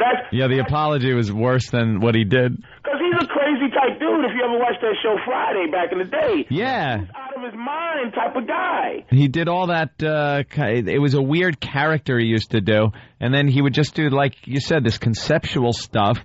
So, but I don't think that's what this was. Nope. He became a regular. He really blew it, man, because his whole life has been set up to be this dude who wasn't attached. When I used to see him interviewed as a regular dude, he'd be like, ooh, and you go, all right, this dude's out of his mind. But last night on Seinfeld, who called and made him apologize, by the way? Somebody had a bullet to his, he was going to get killed last night if he didn't get on there. Yeah, I think Jerry was going to be on Letterman anyway, right? Yeah, Jerry was on Letterman. Yeah, and he decided, you know something, let me get this idiot out of trouble. Wait, do we have the apology on tape? Yeah, why don't we get into that? You want that with Patrice online? So I would like to hear what his. Yeah, no problem. Stay right there, Patrice. Here's Kramer on Letterman last night. We have him live via satellite from Los Angeles. All right, this should be Michael Richards. Michael, are you there? Yeah, I'm right here. Hi, Michael. Welcome to the show. Hello, hi. How you doing? I'm not doing too good. Yeah. Why don't you explain exactly what happened for the folks who may not know? I lost my temper on stage. I was at a comedy club trying to do my act, and I got heckled, and I took it badly and went into a rage, and said some pretty nasty things to some Afro-Americans. Trash. This guy's a scream. Oh, all I wanted was for him to bring me a mint julep. A mint julep. Afro-American julep. Said some pretty nasty things to some colored people, Jerry. And you see the audience, colored people. You see the audience laughing? The audience is laughing. They don't understand that Kramer is a character. This is the slide through the door guy, Kramer guy. They can't understand that this is actually Michael Richards. They think they're seeing Kramer still. He's going to do something like they're laughing, waiting for him to do something weird. Right. Like, and then ring just went off, Jerry. Right. Like they're waiting for him to do that. So they're kind of nervously laughing, waiting. Bunch of dopes in the audience. They don't realize that he's a different guy. He's not that guy that lives across from Jerry Seinfeld. They can't separate the two. Do you hear him, though? He sounds like one of those hostage videos, man. Oh, yeah, and he looked like one. He was squirming in his seat. He couldn't put a sentence together without a big gap. And he was almost crying. The audience is laughing at him. He's using terminology from the 50s. Yeah. All right, let's get back into it here. Nasty things to some Afro-Americans. A lot of trash talk. And stop laughing. It's not funny. And Jerry had to jump in. Stop laughing. It's not funny. Jerry, you should have led the applause break. That's hilarious that he just said that. Stop laughing. Hello, Kramer. Why did you call him a coon? Kramer. Coming out.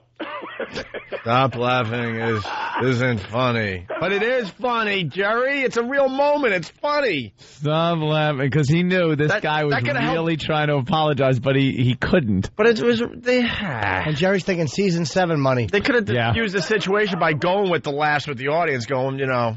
This was so serious that he was trying to be so serious with this apology that laughter wasn't even a consideration. And the people, when he said Afro-American, I swear to you it looked like an SNL bit or something. Like, no one, it's like it was written for him. All right, instead of African-American, say Afro-American to show how out of touch you are. And then people laugh, and then Jerry jump in. And then Elaine will come out, and George will come out and talk about the Jews and the Asians. And then he couldn't apologize properly. He didn't. I didn't even see Jerry's reaction to all that. I know he hit his head as soon as he messed up as he was reading that apology and said Afro-American. I know Jerry wanted to say, cut, you idiot. And another thing, how does Cosmo Kramer, who hasn't been on TV since '86 when they used Afro-American, even get on Letterman last night during Jerry's time. Jerry said, Dave, look, call this dude on the phone. Yeah. In fact, Jerry said, Dave, call this nigga up. So I can smack him in his stupid face. What's the matter with him? He's so uncomfortable. Let me tell you, man, this dude's so crazy that someone the only way you can really find out what happened is if you just give somebody a tape recorder just off camera, off everything, and really try to talk to them. What were you thinking? I don't really want to write him off as a racist yet because I know how crazy he is. He's Kramer. He should have spoken through his lawyer, Jackie Childs. Yeah. They should have brought Jackie Childs from the show in as his lawyer. And first show Cosmo and apologize. And then the camera pulls back and his lawyer, Jackie Childs, is right next to him. Hysterical. People love Seinfeld. They'd have forgiven him in a second. Absolutely. Cosmo, what you say, boy? Yeah. What you saying, Cosmo? I think we get money out of this. All right, let's get back to this. Michael Richards on Letterman last night. And what were you were actually being heckled, or were they just talking and disturbing the act? That was going on too. What a fast thinker. And did you? I know. I mean, hearing your audience laugh, and it's. I'm not even sure that this is where I should be addressing the situation. I've already heard you make some jokes about it, and that's okay, but I'm. Jerry was trying. I'm really busted up over this. Oh, shut your mouth. Yeah, he's beginning to really. You groveling idiot! Shut up! Oh, the groveling isn't even near over, my friend. Now Letterman's bad for making fun of it. They're mad for laughing because you couldn't handle a situation. Shut your mouth! I couldn't understand. This takes me back to the Mel Gibson. I'm sitting there like, how much money do you have to be able to be an anti-Semite? Like, why can't you just go ahead and look? I don't like the Jews, and you start wars. Let me go. I am. Yeah. I got enough money. Yeah.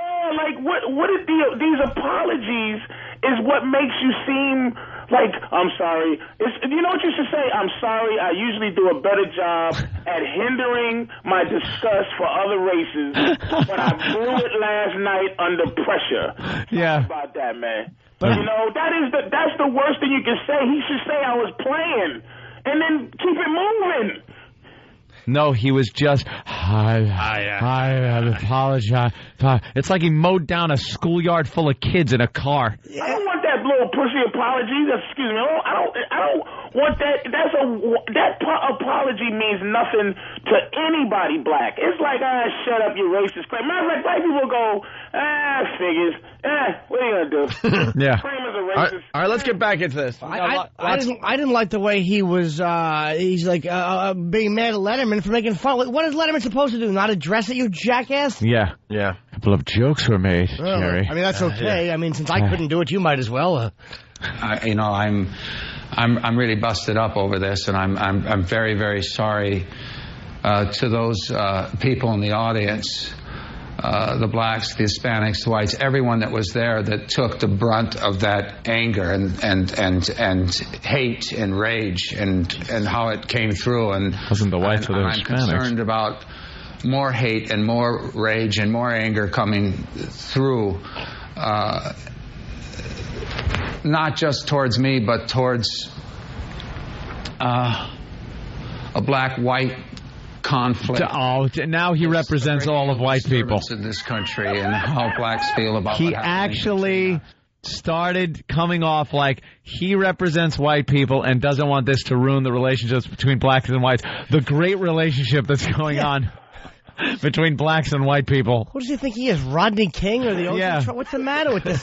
Jerry, can't we all just get along, You're Jerry? a mediocre comic who got a break. Shut up. That's what you are. I want to hear an apology from Paul Reiser for calling Carlos Mencia a spick. Did you guys see that one? No, did you? I'm just messing with you. Yeah. I'd love to see Reginald Denny hit him with a brick. I want to see all the YouTubes of every racial outburst of every sitcom star from the mid-'90s. Yeah. I got a theory, by the way. There you go. I think Kramer was just trying to make a YouTube video. Everybody wants to make a YouTube video, and I think he's like, you know what? Did a great job. I got an idea. Watch the hits today on this freaking thing. Oh, yeah. Watch the views on this video from the Laugh Factory.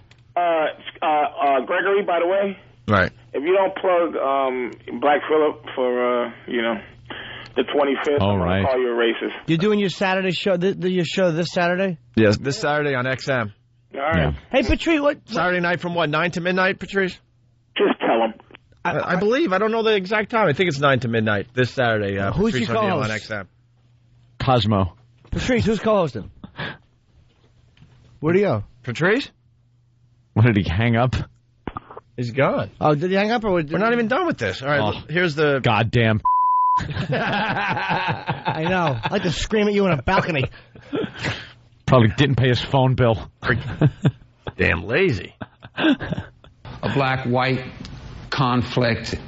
There's a great deal of disturbance in this country and how blacks feel about what happened in Katrina. And you know... What? Katrina? What? You're unraveling. He came apart at the seams. And we would pillage and rape their women. That's why there are mulattoes. Get a hold of yourself. The Amistad, Jerry. The Amistad. It's calculated. And then the aliens came down. They were bred to run faster. Talk to me. The slave owner, Jerry, would breed the bigger black guy with the woman and make the better athlete. I think he knows exactly what he's saying. He's like, I gotta look as crazy as possible on Letterman. Apologizing for everything. Katrina. The Emancipation Proclamation. My cats were talking to me. They told me to get on that stage. Newman put me up to it, Jerry. It was Newman. And you know, many of the comics, many performers are in Las Vegas and New Orleans trying to raise money for what happened there. And for this to happen, for me to be in a comedy club and flip out and say this crap, you know, I'm deeply, deeply sorry.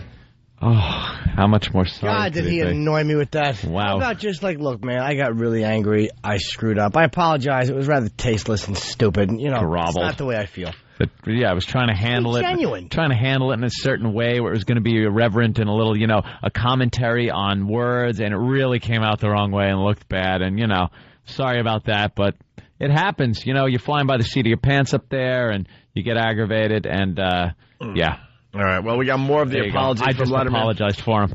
Emmett Till, Medgar Rivers. Dr. King. We didn't Martin Luther King, Jerry, on the balcony. I don't know what to do about that, but I apologize.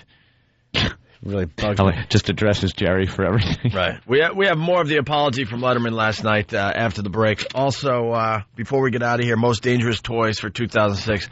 This news story is hilarious. Christmas coming up. And then something we saw on TV a little earlier. We got the audio. Nazi gingerbread house story. This is beyond hilarious as well. Well, any Nazi story is going to be hilarious, Opie. Yeah, of course. I want to apologize for that last statement, Jerry. Jerry. Nazis, Jerry. He also sounds a little bit like Dr. Bellows. I was Major Nelson. I saw there was a woman here a minute ago, and then I came in. But Major Nelson was here, and then, I apologize. He was always so confused. That's how Kramer was last night, like Dr. Bellows, after he saw, a car disappear in front of his eyes. Right. Saw Major Nelson flying. But Major Nelson was flying, and the black people, Jerry. All right, we'll continue. And Patrice O'Neal calling back. So it's the ONA virus spreading across America. Opie, Anthony, Jim Norton, and the comedians of the Opie and Anthony Show are appearing in a special holiday edition of FHM, on sale now. E-Rock's creepy photos from the FHM shooter, now online at opieandanthony.com. Hear what everyone else is talking about. O&A Uncut and Live, continuing the show on XM Satellite Radio starting at 9 a.m. Eastern. Visit xmradio.com to subscribe. It's the Opie and Anthony Show.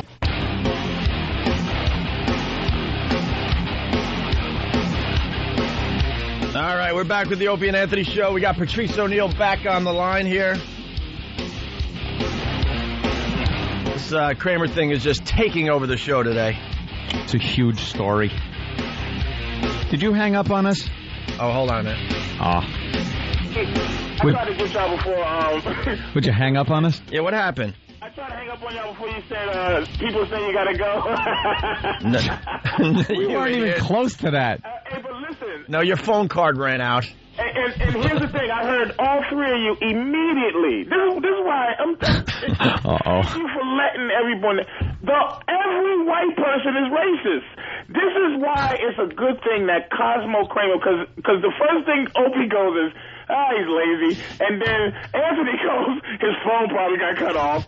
And then Norton goes, I like to talk to him on a balcony. So, that's right. Oh, my God. Shut up, Norton. So, the Cosmo, here's what makes me sick about white people, right? Black people are the only people. Now, look what Mel Gibson, as soon as Jews, they muscled up Braveheart and The Godfather when they thought for a second that they were saying some anti-Semitic stuff. But white people are the only people that are in charge of black people's upsetness about the word, the N-word. Now you got black people saying the N-word. We are comfortable saying the word nigger. We're comfortable with it. We live with it. It doesn't mean anything to us anymore. And some people take that as some type of, oh my God, this is horrifying. But some people like me go, white boy, say what you want to say, man. I'm better than you and better than your stupid words. But white people, racism is a war between soft white people and racist white people. Yes, white guilt. Mm-hmm. Norton taught me about white guilt over the years. That's right. How we shouldn't have it. We have to keep fighting because they're getting. Oh. It's not what I meant. Hey, can we go back to the Kramer audio from Letterman? Patrice just said something that made me, I forget what I was going to ask you, Patrice. Yeah. You raised a good point. All right, let's get back to the audio. It'll come to you, Jimmy. Kramer on Letterman last night. We're almost done here. Michael, let me interrupt here for a second and ask a question about had the people doing the heckling or the people who were not paying attention, had they been white or Caucasian or any other race, what would have been the nature of your response then? It may have happened. I'm a performer. I push the envelope. I work in a very uncontrolled manner on stage. I do a lot of free association and spontaneous. I go into character. I don't know, in view of the situation and the act going where it was going, I don't know. The rage did go all over the place. It went to everybody in the room. But you can't, I don't. Everyone in the room. Blacks could feel I'm not a racist. That's what's so insane about this. Oh, and yet it's said. It comes through. It fires out of me, and even now in the passion and that's here as I he's just lost it. Confront myself. It would have been funny if he apologized if he came on and goes, Dave, you know how they are in clubs. They talk all the time and they heckle and they don't tip and their orders are hard to follow. And I'm trying to do my bit and they won't shut up. He should apologize as Kramer. Yeah, that's what people wanted. That would have been fun. They wanted Kramer. The thing is this, white people are stereotyped all the time. It's not just black. How do you think it feels like whenever there's sunshine or good things happening or joy, people go, must be a white man around. How do you think we feel having to deal with that? Whenever there's a smile on a child's face, that's where's a lot the of white pressure. man responsible for this? A lot of pressure to live up to. The worst apology ever given for anything. Horrid. Here's the final clip, and Seinfeld finally gets involved a little bit. When you say I'm not a racist, too, when you have to blurt that out, that's a little rough. You probably are. Who cares if Cosmo's a racist? Agreed. Who cares? Exactly. Yeah, no one gives a crap in the end. He's just trying to, save his reputation so he gets some more projects. It's like no one is surprised except for white people who live in their goofy little lie that none of you are racist. All of you are. Hold on, but you are too, Patrice. I thank God. All right. I have finally made it where I want to be called a racist. That makes me feel like it's all equal. I believe everyone's a bit racist and everyone's a bit hypocritical. I'm not a racist. I just find blacks to be less enjoyable than my white friends. Yeah, and people get confused. They don't think black people could be racist. No. I pray that one day we can really be, because I'm ready to. You're ready to go? I'm ready to be at the forefront, baby. I think once it's all accepted, we'll get along like never before. The first thing I'm gonna do is hang all three of you up upside down and beat the bottom of your feet with something hard.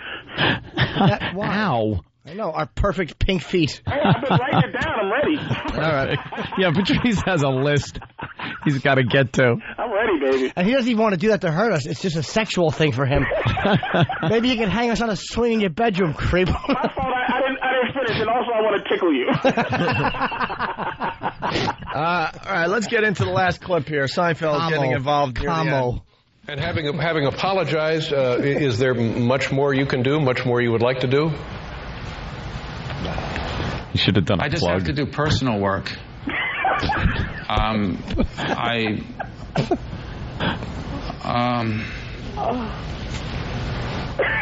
Oh, please say he's going to go to Africa and adopt a kid. He's just sitting there. Please say it. He's just sitting there in silence. Right. I think I got to work on myself. This is what you're going to... rehab. I'm going into rehab. Clear. Takes care of everything, though. But has he ever held a conversation before? What are you going to do now? The vacuum? Oh, he could have got out of that because he could lie about the context of the video. He could say we was all doing eyes or something. It was a half of a tape that he qualified by saying that he did what they're saying he did. He should have said, "Look, man, I didn't lose it. You know how I am. I'm nutty. That's why I am Kramer. That's how I got the part. I'm out of my mind." And that didn't mean it like that. He could have got away with it, but this dummy, and that's another thing, let me explain something to you, that Sinbad and Michael Richards, and I'm not saying Sinbad is not black, but I'm saying that these are the two most irrelevant racial guys you will ever see. Neither one of them have ever talked about race in their life in public. Now they're in charge of this situation. And Dave Letterman, and none of these guys, Jerry Seinfeld, none of these guys talk about race, and they putting pressure on Kramer for what? To give money to some black cause, to the NWA? Come on, man. Who gives Cosmo is a racist, and now what? Page 2. What's next? Yeah. All right, here we go. I'm still reeling from this. It's just been a few days. I don't know yet. Is there anything you want to say to Michael here? I know Michael many years, and I know how he works on stage, and none of that justifies what happened. But I've been talking to him today, and he's someone that I love, and I know how shattered he is about this, and he deserves a chance. That's why I wanted him to come on. He deserves a chance to apologize, and that's all he wanted. And thank you for letting him. It's my pleasure. Thank you very much, Michael. I appreciate it. I know it's difficult, and I certainly hope you don't have regrets about being on this show this evening. Thank you. All right, take care. And then he just kind of sat there looking stupid. He is a dud as a human. I will say this, though. I respect Seinfeld for bringing him on, because I think that was partial season 7, but partial since What's Seinfeld got to lose in that situation? And Letterman handled it well. Looks like a peacemaker. Yeah. You know? And yeah, Letterman ate that up. You kidding? Do you think when Seinfeld walks up to Letterman and goes, "Hey, I'm thinking about, maybe we get Michael onto the show." Yeah. Not only do you get Jerry Seinfeld, who rarely goes on TV these days, you get Michael Richards. You get the biggest story in the news, entertainment-wise, and you're going to have both of the guys on? Yeah. Hell yeah, you say yes. That's just like us going on Leno. And they're going to put Sinbad on stage without a shirt and let Michael Richards yell at him. Give him a good scolding. Hey, Anthony, I didn't hear what you thought. Did you think he was racist? My whole take on it? Oh, yeah, there's some racism bubbling under the surface there, and it just popped right out of his face. But well, we were discussing this earlier, Patrice. We said, when you get into a confrontation, you really want to go after someone, you go right for the jugular, right for the atom bomb. Right. He doesn't know the guy. Maybe if he knew that guy and knew that perhaps he was let's say he's a deadbeat dad. He could have called him a deadbeat dad if he knew. Wait a minute, though. A friend, a comic who was on the show that night gave me a call, and I hadn't even heard about it. He's the one who told me about it, and he said that the same dudes were in the audience the day before messing up the show. Oh, that's kind of like their gig? Like, these guys were well hated. Serial hecklers. Michael That's great. Richards could have been like trying to be the hero to every comic who had to deal with these dudes. And the dude made me mad on the tape where he goes, "That is uncalled for. That was unnecessary, man." Yeah. And I was like, dude, let him do what he got to do. And the saddest thing is Michael Richards didn't get off stage until somebody called him a used up has-been who can't get on movies and who can't get TV work. Yep. And that might be really the crux of it, is that poor Kramer can't get a job. Yeah. And he's just mad at everybody, dude. And now he's got to go on the apology tour to have any shot with Hollywood. He's like, what did Fred Mertz do after I Love Lucy? He is the Fred Mertz of our time. He called Louis Armstrong a coon in the middle of a cigarette commercial on what's his name, on the Milton Berle show. Yeah, I want to tell everybody to smoke Lucky Strikes, and I'm sorry about what I said. During a Lucky Strike commercial. Hey, he had to go on talk shows and smoke cools to prove that he didn't mean it. You know, me and Tezzy used to hang out, and yeah, he's a PR. Yeah. He's one of the swarthy mud people. I think, light up a Lucky and share it with a black man, but just don't let him end-lip it. Oh, my God, man. It's just, look, man, it's news because I guess it needs to be, but if you ask black folks, man, first of all, half of them will go, "Who's Kramer?" Because barely anybody black watches Seinfeld. No, black people don't like Seinfeld. We're not Seinfeld. Not black people who would get emotional enough to care. Like, yeah. It's like, I can't think of a white show where if they came out that somebody was racist on it, that we would all go, "Oh my God, this changes everything we ever thought."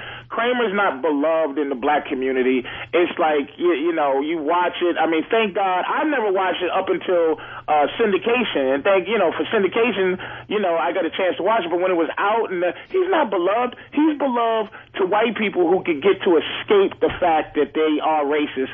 And that, like, what is it going to take now for people to know that it's out there floating around? At least y'all talk about it as fun, as, you do your thing. I mean, Anthony's really racist, but at least it's fun to deal with the fact that you are racist. I can have an actual argument with you or Norton. It's fun. Or Opie. It's like I can argue. I can't argue with these white people who are now saddened at Kramer. What's it going to take for, like, there'll be a blooper or something, one of the Scooby-Doo characters say it by mistake or something? That would be... We're all real people. I thought Casey Kasem made us understand that these phony balonies are real. Yeah. Hey, you got something, Jimmy? Yeah, here's what I wanted to ask you. Why do black people not like me when they're in the audience? Say that again? Why do black people not like me? I see. You know the look I mean, too. And you look like somebody we shouldn't like. That's exactly what it is. He's right. You are, first of all, you're bald and you're just white. and you know what it is? You look like somebody that we all should be robbing. But no, it is. And another thing that bugs me about you is every time somebody goes, "Uh-oh, Norton's getting mad, watch out," I go, you can just put Norton inside of a wallet. Nothing. So it's like, but black people look at you like you represent things like, okay, you represent Norton to me, and not to me, but I'll tell you what you represent to black folks. You represent, and this is why I love white people being racist, because I like to be mental, because I'm a big black guy, so here's what I've been dealing with. It's like a white boy that looks like Norton, when I was younger, would call me that word and then run as I'm chasing him with my hand around his throat, and then I go, wait, he called me this word, and then it doesn't matter. I get suspended from school, I get arrested, I get whatever, so I had to learn how to deal with that. Norton represents, like, why black people look at Norton and go, ugh, is Norton represents somebody who they want to smack in the face, but has this attitude that he can't be touched. I.e., like Kenny. Like, somebody might go, boy, you lucky that big dude ain't with you, man. I like to pop you upside your little white head. But that's what you represent to... Just from looking at him on the stage? Yeah, well, yeah, because I knew part of it was the way I present myself on stage. Black people with white performers or white comedians, they like it goofy, they like it silly, they don't like you to have an attitude about race. And then or an attitude in general, probably. They don't like it. They don't like an aggressive attitude. Yeah. They like an apologetic or silly attitude. They don't like an aggressive They attitude. deal with empowered white people and I even said all the time. They don't want to do it at a comedy club. Call Billy Burr and ask him about what it feels like. Because Billy does, like, a lot of black rooms, Yes. man. He knows. But Billy gets love, and Voss gets love, Right. So it's because I don't talk about the black community the way Billy and Voss do. I don't talk about it like, I don't knock it either, but I don't talk about it like, oh, you got to watch out, the sister's mad. I'm not saying that's all they do, but there's an attitude coming from that I don't have, because I'm not up there trashing black people either. I'm talking about, there's something about the way I talk. It reminds black people of something they don't like. Yeah, and it's not something I'm saying. You are somebody that black people just instinctively don't like. It's just you look like somebody that black people shouldn't like. That's exactly what it is. You look like a cop that a narc get beat up if he wasn't a cop. Like I don't want to look like he'll get beat up if he wasn't a cop. But I don't think I would get beat up. I mean, I'm a nice guy. All right. Hey, but Patrice, while we have you on the phone, what do you think of the guard towers going up in Harlem? I hear about that. You haven't heard this? You'll see it on the news tonight. They're pretty much putting up guard towers in Harlem. These things are Escape from New York? Yeah, almost like Escape from New York. But if you look at these towers, have you seen how they operate? They're on hydraulics. And they go to the ground, and the cops can get into this guard tower thing, and then they lift up. They almost look like the Imperial walkers from Star Wars. They got a cop, and he gets in this thing, and then he rises up 20 feet, and it looks like a guard tower. And he checks out the scene because he can, he can see a lot further and stuff. They got cameras when the guy's not in the thing, and then if there's some kind of something happening on the ground, then he lowers the thing, and then he could, jump into action. Yeah. They're not those are like the things from RoboCop that they made to try to kill RoboCop. But the reason that's going to be in the hood, from what you're saying, is because white people live in Harlem now. It's damn near white. Starbucks. It's a beautiful place. I told you Harlem ain't what it used to be. Yeah, Harlem used to be really, really black for the rest of the country, but it's now. They yeah. need to make sure that white people ain't getting beat. Clinton did that. Bill Clinton did that. Yeah, he's got an office up there. He said, I'm getting my office, I'm putting it in Harlem. Great. And a bunch of developers came in behind him and started rebuilding all these historic buildings, and white people started coming up and visiting the tourist attractions, and now they got to put guard towers up to protect these poor bastards. Patrice always has the angle. It's because the white people are starting to live up there. Yeah. Where were these magical robots 20 years ago? Magical robots. Hey, here's the story. It's real. I bet you those robots, the robots shut down after 140th. Automatically, there's a chip in them. All right, here's the story. It's only 20 seconds. The NYPD is hoping a new eye in the sky can help them cut crime on city streets. The Skywatch on West 129th Street in Harlem is a two-story tower. According to the New York Post, it has a lookout booth for a cop. There's also 4 cameras, visual sensors, and a high-powered spotlight to zone in on criminal activity. The city has already installed cameras on city buses and subway stations. It's a guard tower. Yeah. It's got the spotlight and everything. That's right, man. I think there's like a latte place right on 125th and Frederick Douglass, and they'll be changing those names pretty soon too. No more Adam Clayton Boulevard, no more Frederick Douglass. It'll be a nice whatever white people mean. No, Fred McMurray Boulevard. Cosmo Kramer Street. Cosmo, there's the joke. Cosmic Lucille Ball. William Frawley Boulevard.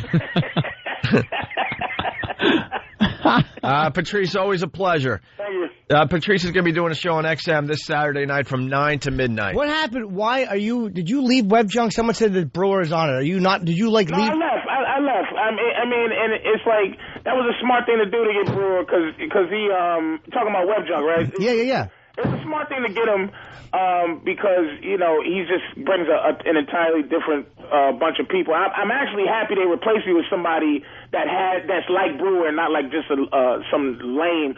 But I left because I just couldn't do it no more. I was getting invited to too many Tyra Banks shows, and I'm not into that world. I don't like the world. I don't like, all. Man, that takes a lot of balls, Patrice. Here's what it means. Patrice was succeeding in getting famous, and he has like this thing where you're not good at being happy. You're not good at being comfortable. You have to be unhappy on some level. You low self-esteem. Yeah, man. But it's like I miss the money, but that's it, dude. I don't miss talking about Chinese game shows every week, and it's enough. And now the show's taking a turn for the worse. What I believe is because now the girl who introduces the clips is like, and if you on YouTube, this one's a really good one on YouTube tonight. God, they watched it a lot last week. It's like they're trying too hard to make the show. The show was nothing.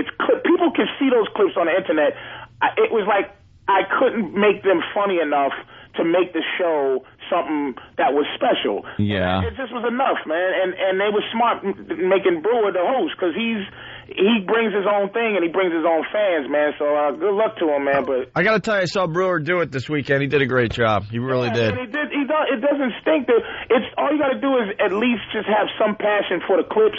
I can't do it no more, man. I got, like you said, Norton, I got to be miserable to some degree. All right, Patrice, we got to take a break. Thank you so much. All right, thanks, man. Bye, sweetie. XM show this Saturday night with Patrice O'Neal, 9 to midnight. It's a relationship show. It's really funny. Absolutely. Patrice's disgusting take on relationships, which actually he's really good at it. And I hate to admit that, but he really has a good take on it. So it's a great show. We got to talk about the OJ real fast. We got to talk about Most Dangerous Toys for 06. Yeah, OJ never apologized. Why did he go on last night and grovel for a little while? No kidding. We got the Nazi gingerbread house. This is what we'll do next. It's the ONA virus spreading across America.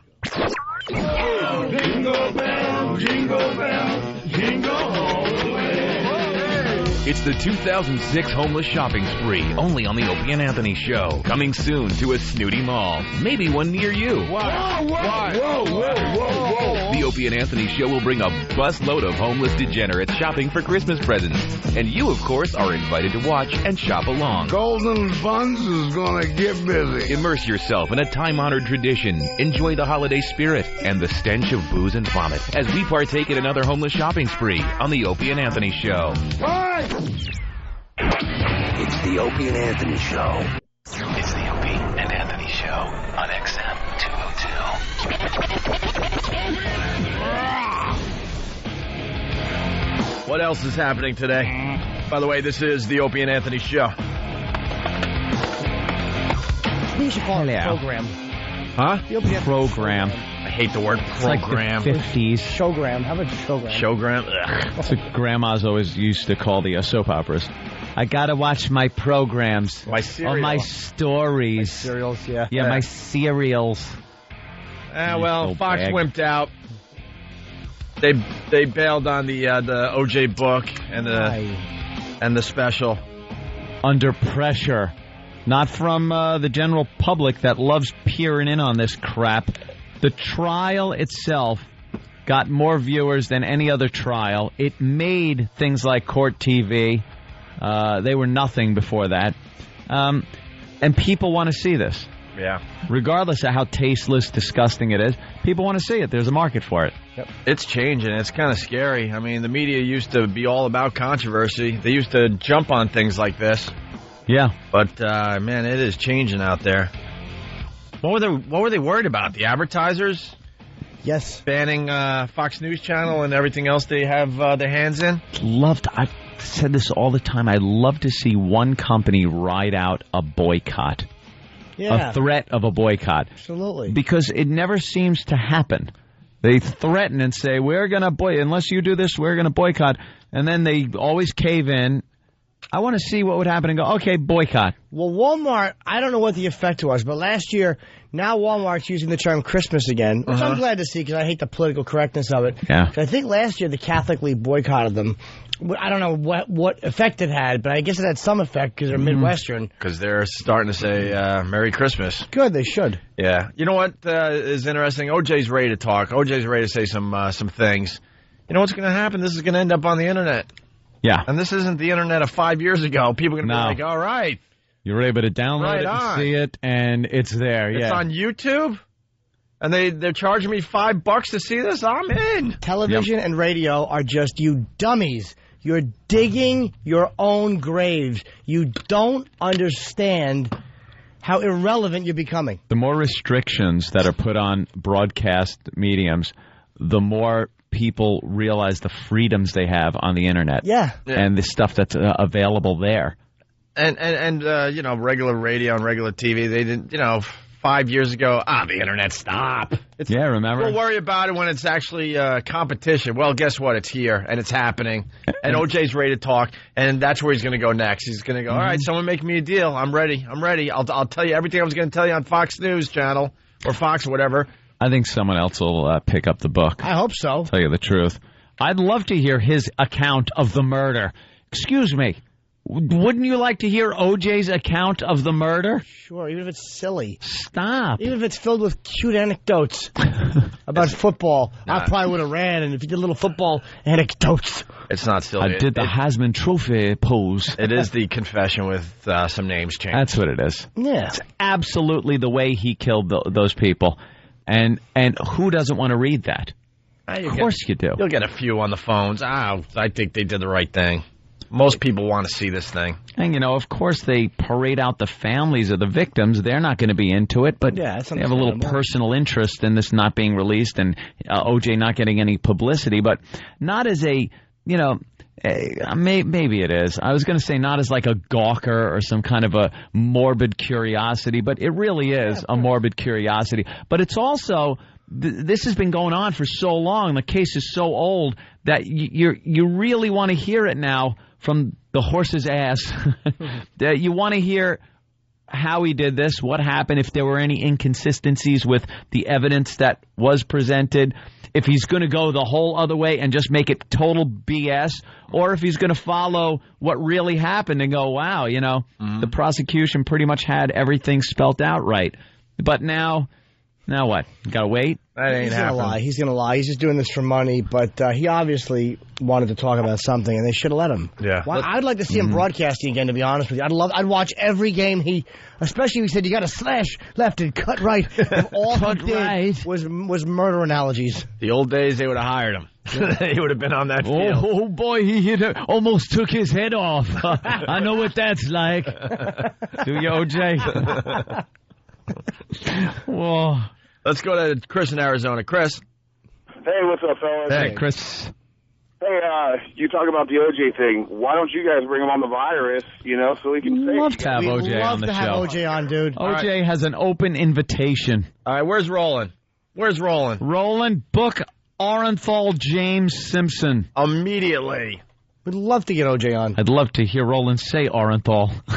Let's get Roland in. Yeah, we're getting Roland. Roland. We got to get this on. People are going to kill us. The Nazi gingerbread house story from earlier. It's a cute Christmas story. Oh, but first, Roland. Roland? Oh, boy. It's like our first holiday story. Ladies and gentlemen, the showstopper. Hey, Roland, how are you? All right. By the way, can you say OJ's real name? James Orenthal Simpson. Orenthal. Yeah, J.O. Simpson. J.O. Simpson. Okay, that's actually accurate. Yeah, well. So can we get OJ on? He's doing no press at all. They pulled the book, I believe. Yeah, but they pulled the book, so who cares? I don't Why care can't what we he's get him? plugging. We'd like to have him on the show. Yeah, you so call he your can people. kind of discuss what might have been in the book, things like that. And maybe get some more interest from another company. Yeah. Yeah. Okay. Go work the OJ angle. Work the OJ angle. All right. What's his full name? James Orenthal Simpson. J.O. Simpson. Isn't it? I always thought it was the other way around. Yeah, I don't know. Yeah. Why would you say that? OJ. And just a little observation from me to you. Do you own every T-shirt from Lucky Brand? I don't know. I guess. Lucky's very popular. What's your favorite show? JB and the Bear? H.A.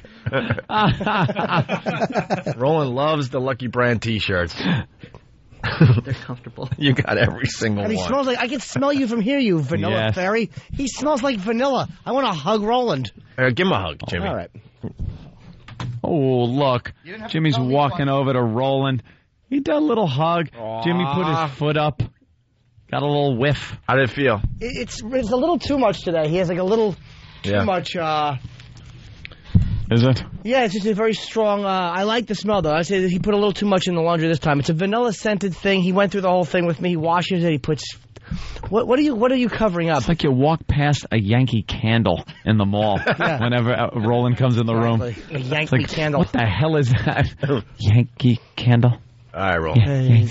Get out of here. Don't burn me at both ends. Yeah. Nazi gingerbread house story. UF. Well, an Ohio community is up in arms over a disturbing holiday window display. Shocked residents say a local artist went too far. Take a look. It shows gingerbread men dressed up as Nazis saluting a gingerbread Hitler. Many who saw the display were appalled and demanded it be taken down. The store's owner now says he will remove it. The artist says he wanted to provoke thought, not offend anyone. All right, sure, some people were appalled as they saw it, but what about the people that kind of chuckled and said, oh, kind of my like, God. hey, look at that. Nazi gingerbread guys. And they have little Jewish gingerbread people you can eat. Oh.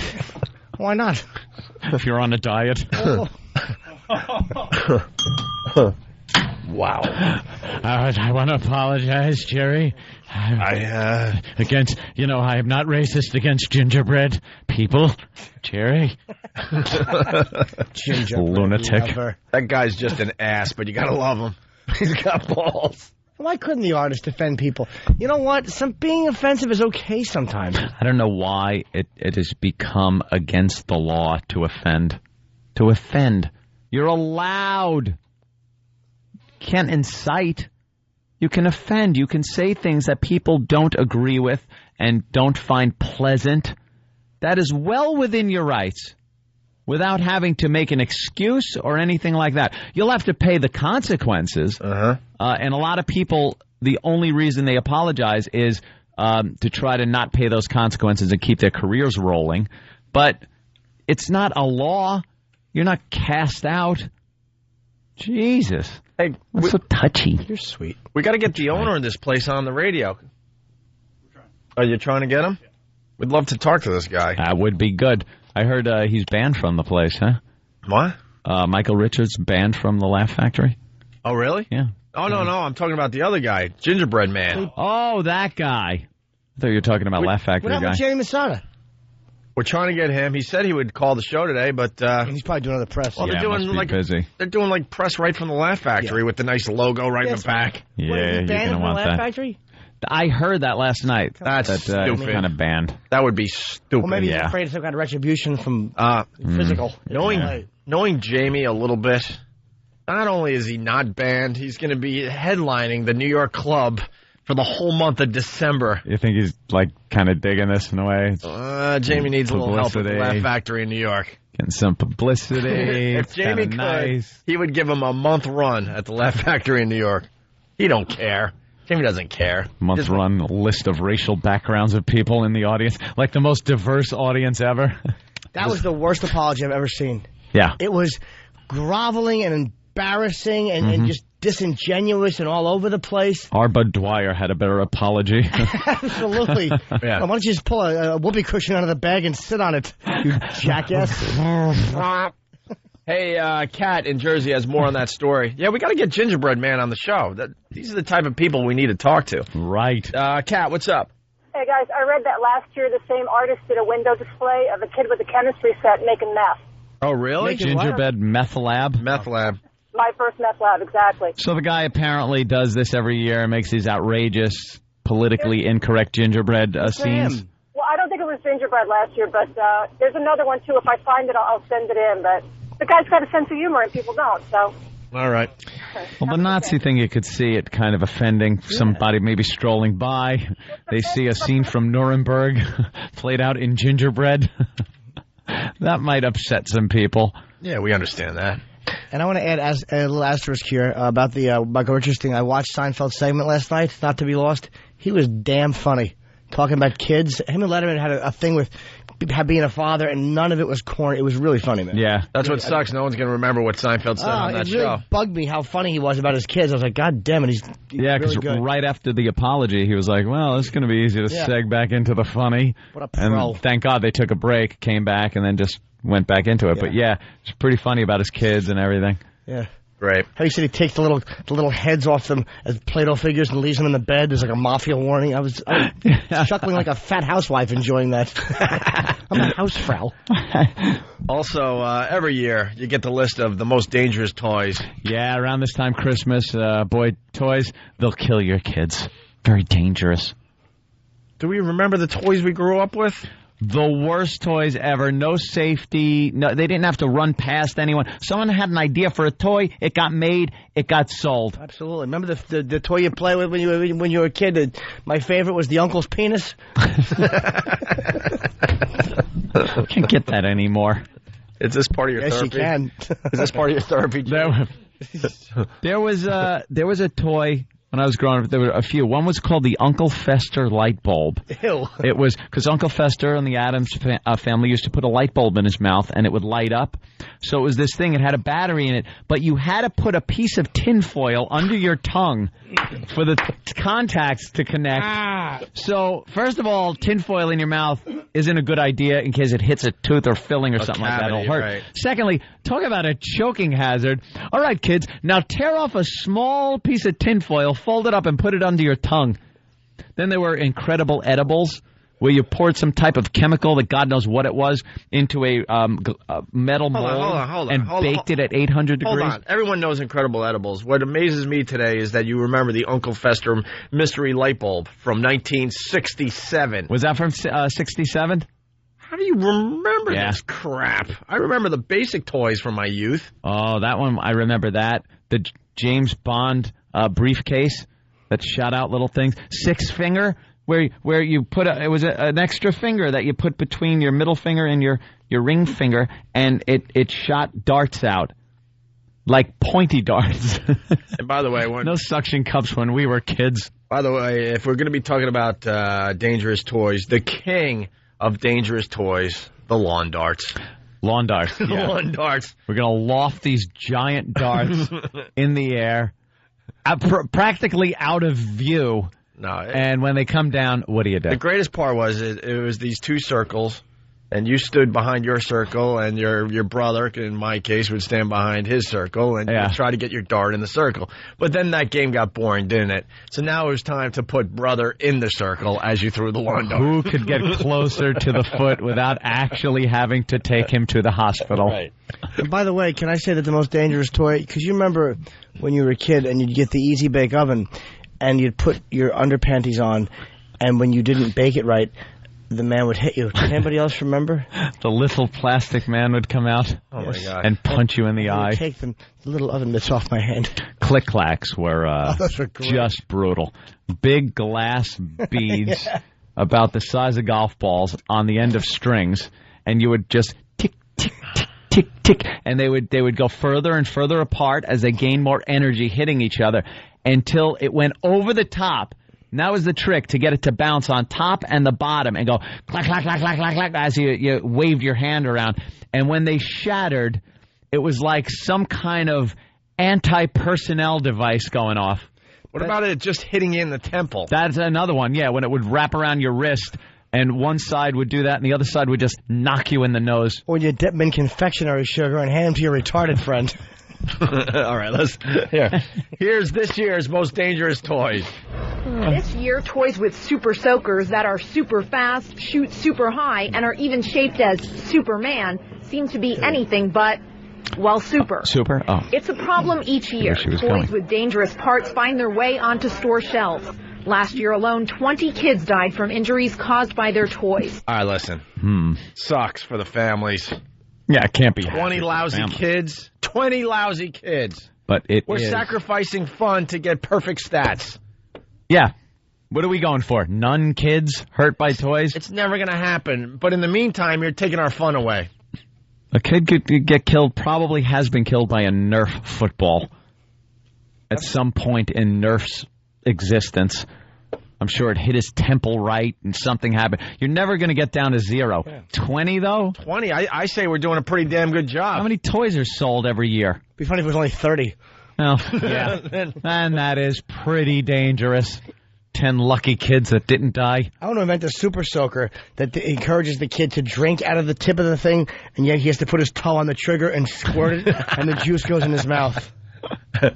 Why are we obsessed as, I think Americans in general, trying to save every kid? 100%. That's got to be. It's impossible. I think 20 kids, hey, God bless. That's awesome. Only 20 kids died. But there's always going to be the little kid that pulls on the TV and it falls on him.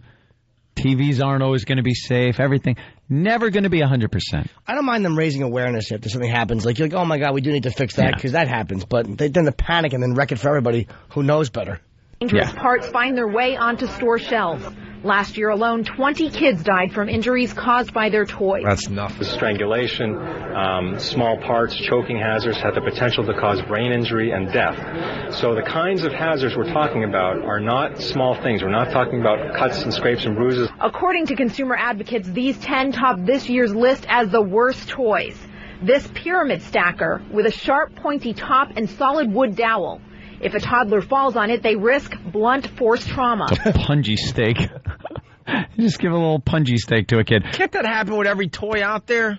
You fall on it, You fall on it. Fall on a Tonka tow truck. Right. Have the hook go right through you. It's dangerous. Take it away. Force trauma. This Superman lamp that needs to be plugged in puts kids in danger of an electric shock. Doesn't every lamp have to be plugged in, you dope? Excuse me. It's electric. It's the Superman lamp. If you want it to light up, there's a little straw sticking off it you have to blow into.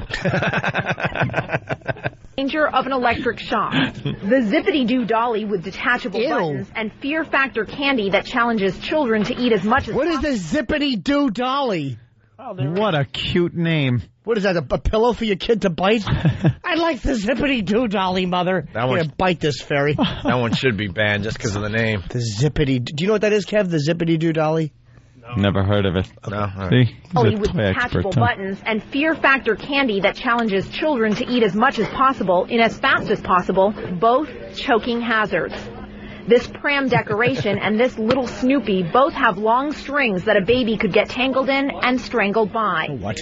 And of course, the Sky Blaster, the water balloon launcher, and the old-fashioned bow and arrow, if hurled the wrong way, could blind a child. Oh, shit. This Put is an the eye first out. year that footwear made the list. With wheels and the heels becoming so popular, it's important to point out that one child in Massachusetts died wearing them. Another in New Jersey is seriously injured. So don't buy the super-duper hype. Instead, use these toys as an example to detect similar hazards on the gifts you pick. All right. How many kids use those rolly sneaker things? I want to invent something called the Dippity-Doo crushed glass surprise. Where the kid, it's shaped like a sneaker, but there's all crushed glass. So when the baby puts his foot in it, he's stepping in broken glass. Might not pass. Or here's the candy thing. It's a piece of silly string, and it's like a little doll. You have to open the trench coat, and you grab the silly string, and it's okay. It doesn't hurt. I want to invent some real fun toys for kids. Just give them a ball at this point. That's it. Yeah, let them bounce it and look at each other like we suck. Yeah. There you go. We're poor. Sorry. There's our music. Oh, well. Oh, we're all through on this side? Yeah. That Kramer stuff took up a lot of time. That was fun. Sure did. It's a huge story today, though. The Stalker Patty facial video. Yes, on YouTube, and I don't know, the search not kicking in yet for that one? No, go to opieandanthony.com. It's something we did over at XM yesterday. Really, really funny stuff. We gave her a facial. Yes, it's what you think. Yeah, it's a facial with things like egg whites mixed with mayonnaise and other substances to make it look nice. It was like whitish, and creamy. Yeah. It's getting viewed like crazy on YouTube right now. It's a very, very hot Opie and Anthony video today. A very hot one. So go to opieandanthony.com. There's a featured video section, and you can check out the Stalker Patty facial video. Definitely check it out and turn your friends onto it for us, all right? You'll love it. And if you're not joining us over at XM, have a great day. We'll see you guys tomorrow.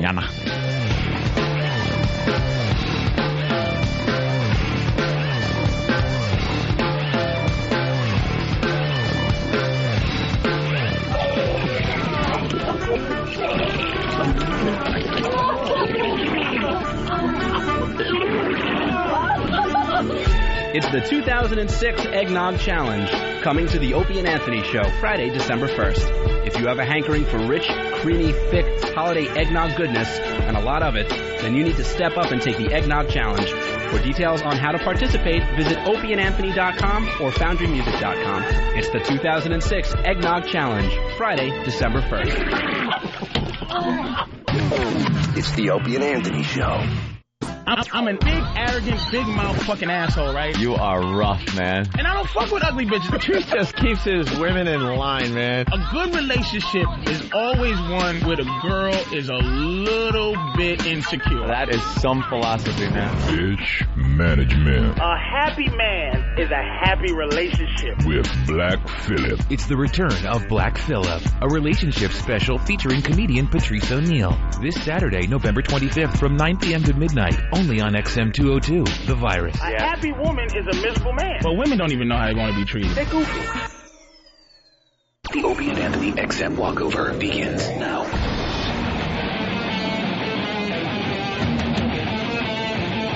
Da da da da da. Da da da da. All right, let's walk. What do you got? People are giving us gifts. What? What's Tom doing? Where's he going? Oh, he's got blueberries for me. Yeah, Tom's escaping. Where's Kenny? Kenny's got to be the food taster. Blueberries. That's a pretty. Where you from, man? Oh, it is Nevada. chilly today. Reno, Nevada. You guys are from Nevada? Reno. Fucking Reno. I love Reno. Nice. I just want to say hello to my boy Cliff, who's listening back home. It's 6 o'clock in the morning back there, you know. But Cliff is probably he busy loves to blowing play. someone. Dude, I went skiing at Lake Tahoe with my buddies. Beautiful, right? I skied the East Coast forever since I was like, I don't know, 15 all the way up until, a couple years ago, 28 years old. And, no, but a few years back I went to Lake Tahoe, and they said when you ski out west, you'll never ski the East Coast again. Ain't that the truth? I haven't skied since, and I'm an avid skier. You come it's out been there, like 3 or 4 pictures seasons. whenever you want. Dude, I don't ski, but I have champagne cocktails high in the Sierra Mountains. Dude, Lake fucking Tahoe for skiing, forget it. Yeah, nice. Amazing. Just amazing. Here, make sure I don't eat those blueberries. You in the air today.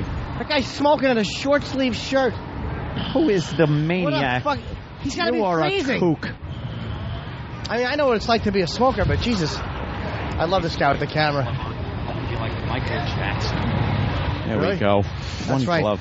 Warm and up then and I'm fuck going a to touch kid. children. Sorry. I couldn't. I was so eager to. Of course you were. It's a natural. Oh, everyone's so bundled up now We're today. all chilly. It's cold today. Yeah, Wow. today really stinks. Today, I'll admit it, it's cold today. And it's only going to get so much worse. Oh, yeah, between your lips to God's Wonderful. ears. Oh, well.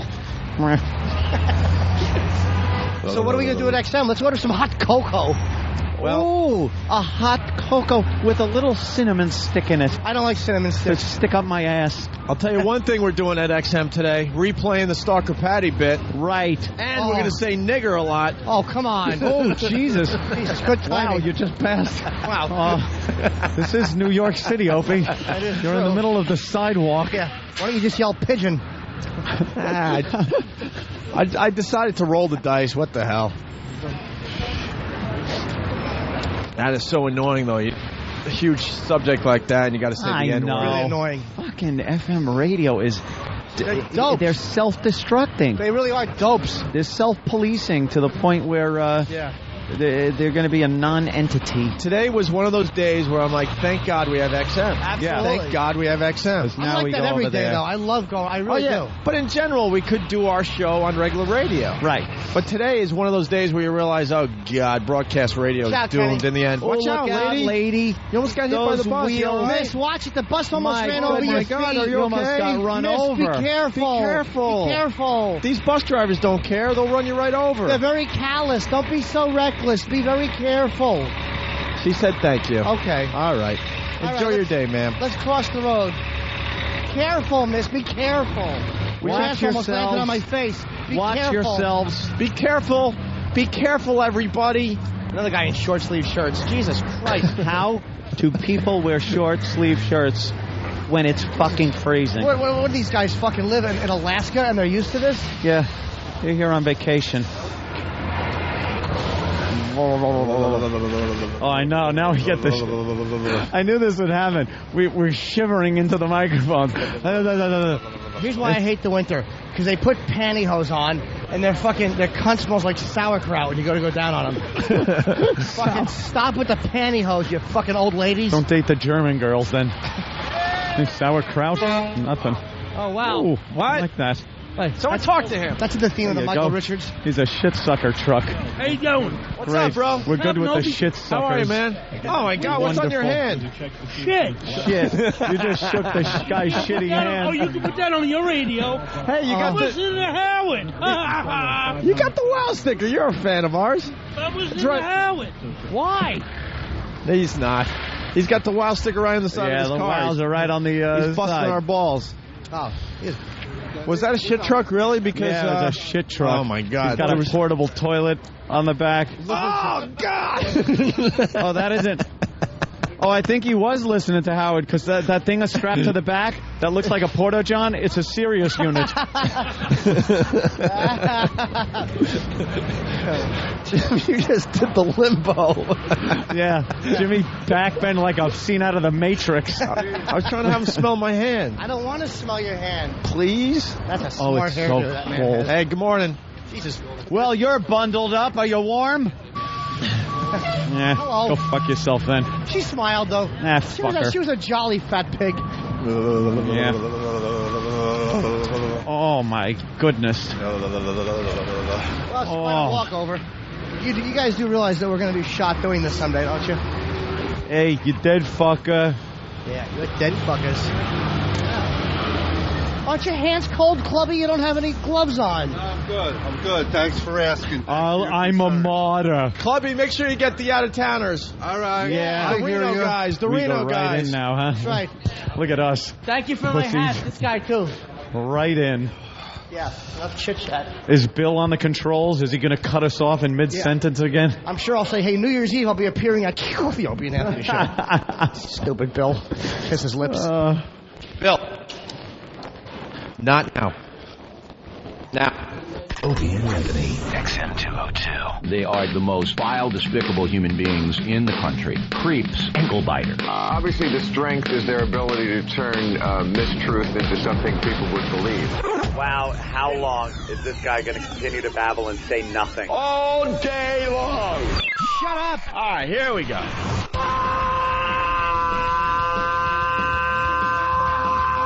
Welcome to the Opie and Anthony Show. It's worse than I imagined. That's terrible. I'm sorry. We are a bunch of dopes. I think we're lewd. And we're probably pushing 20 arrests because of this radio show. Out of touch cornballs. 3 retards. We have the effect of Tylenol PM.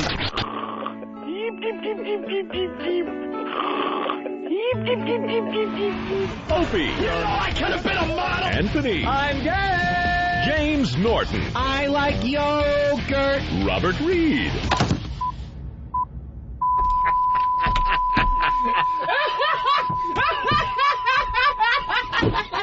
But enough of this palaver.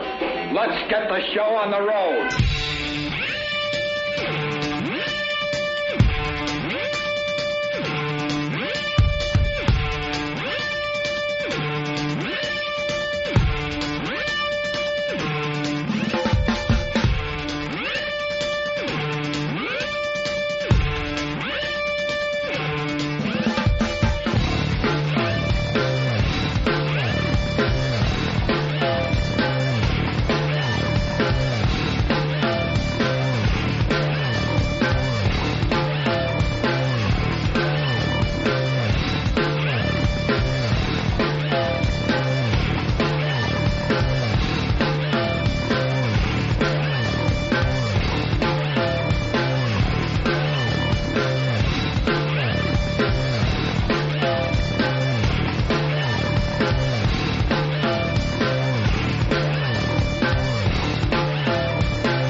Anyway. Summer's so nice.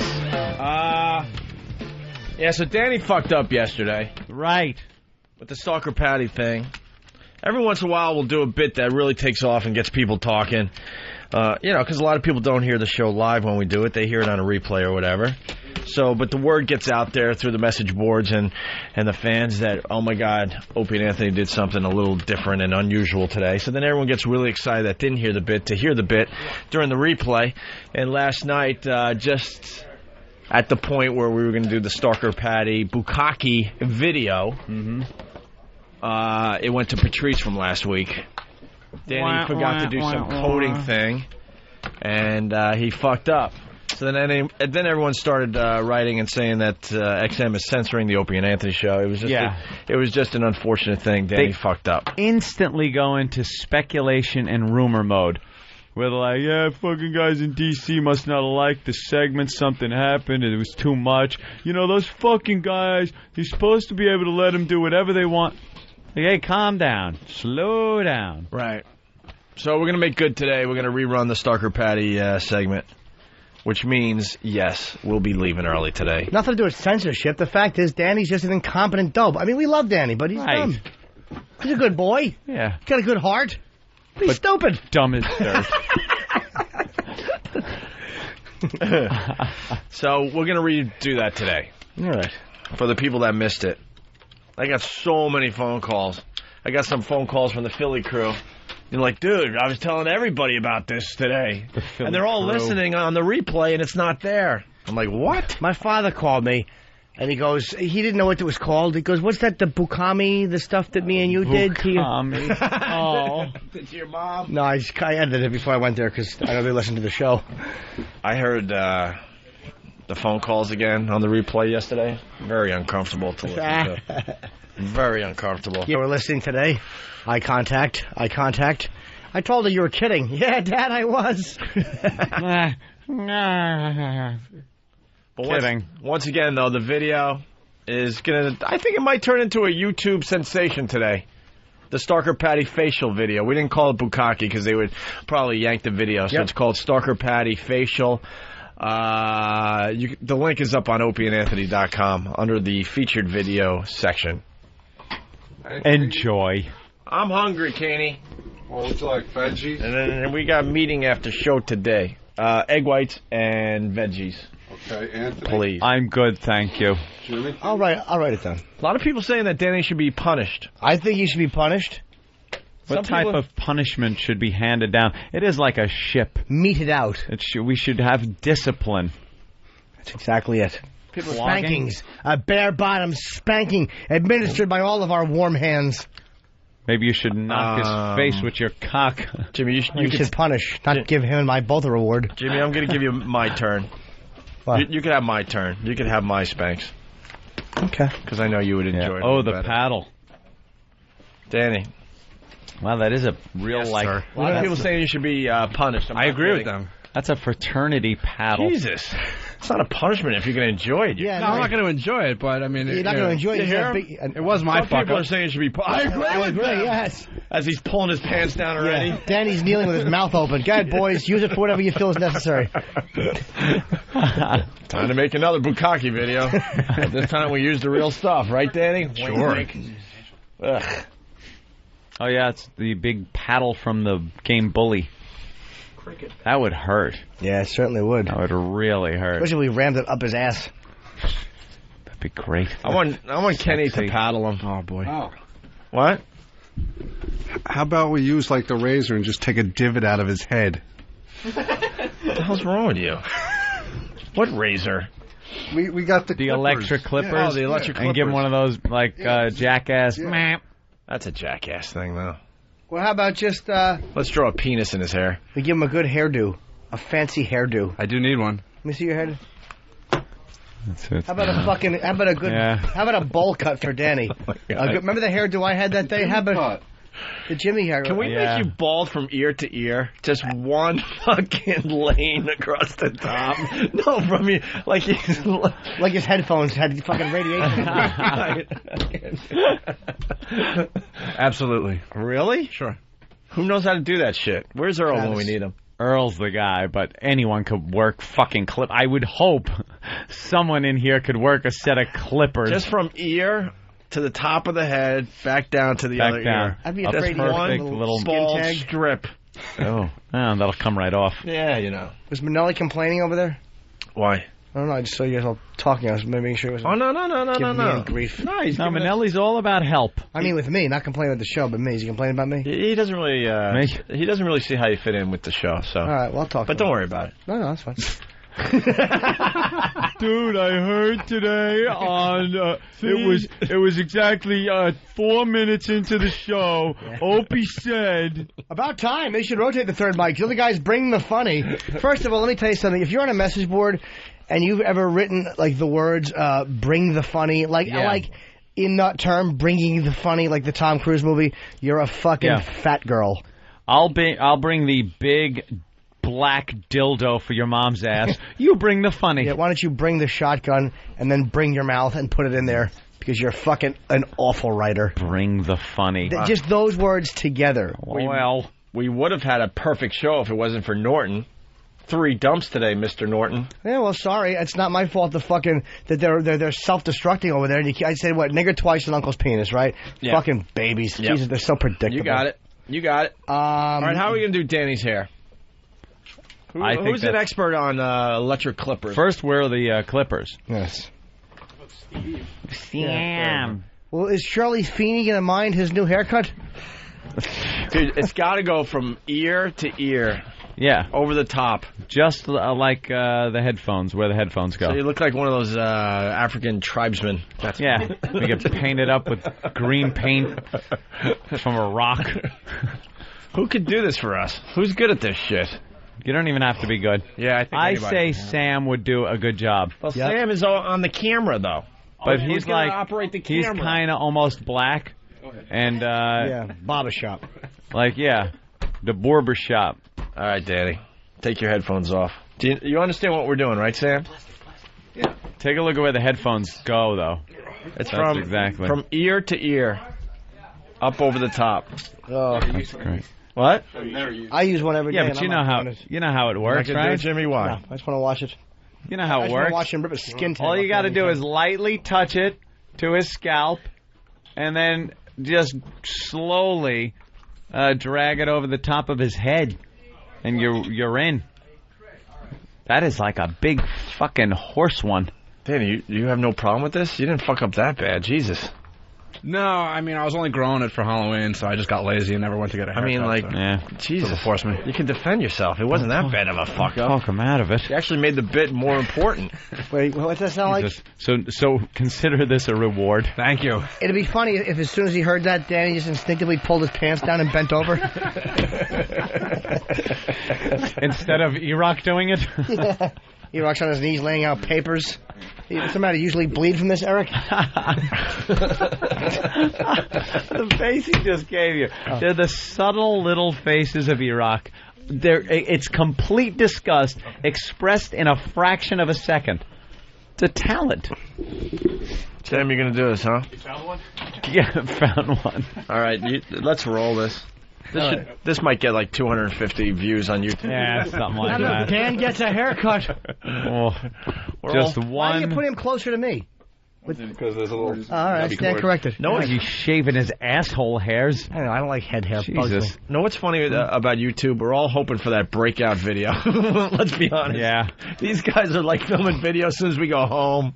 Why can't we be that lying sack of shit teen girl? Yeah, that was right. Exposed. Lonely girl. Lonely girl. I want to. How do you get to lonely girl status? I want to be lonely Opie. Just lonely Opie? Yeah.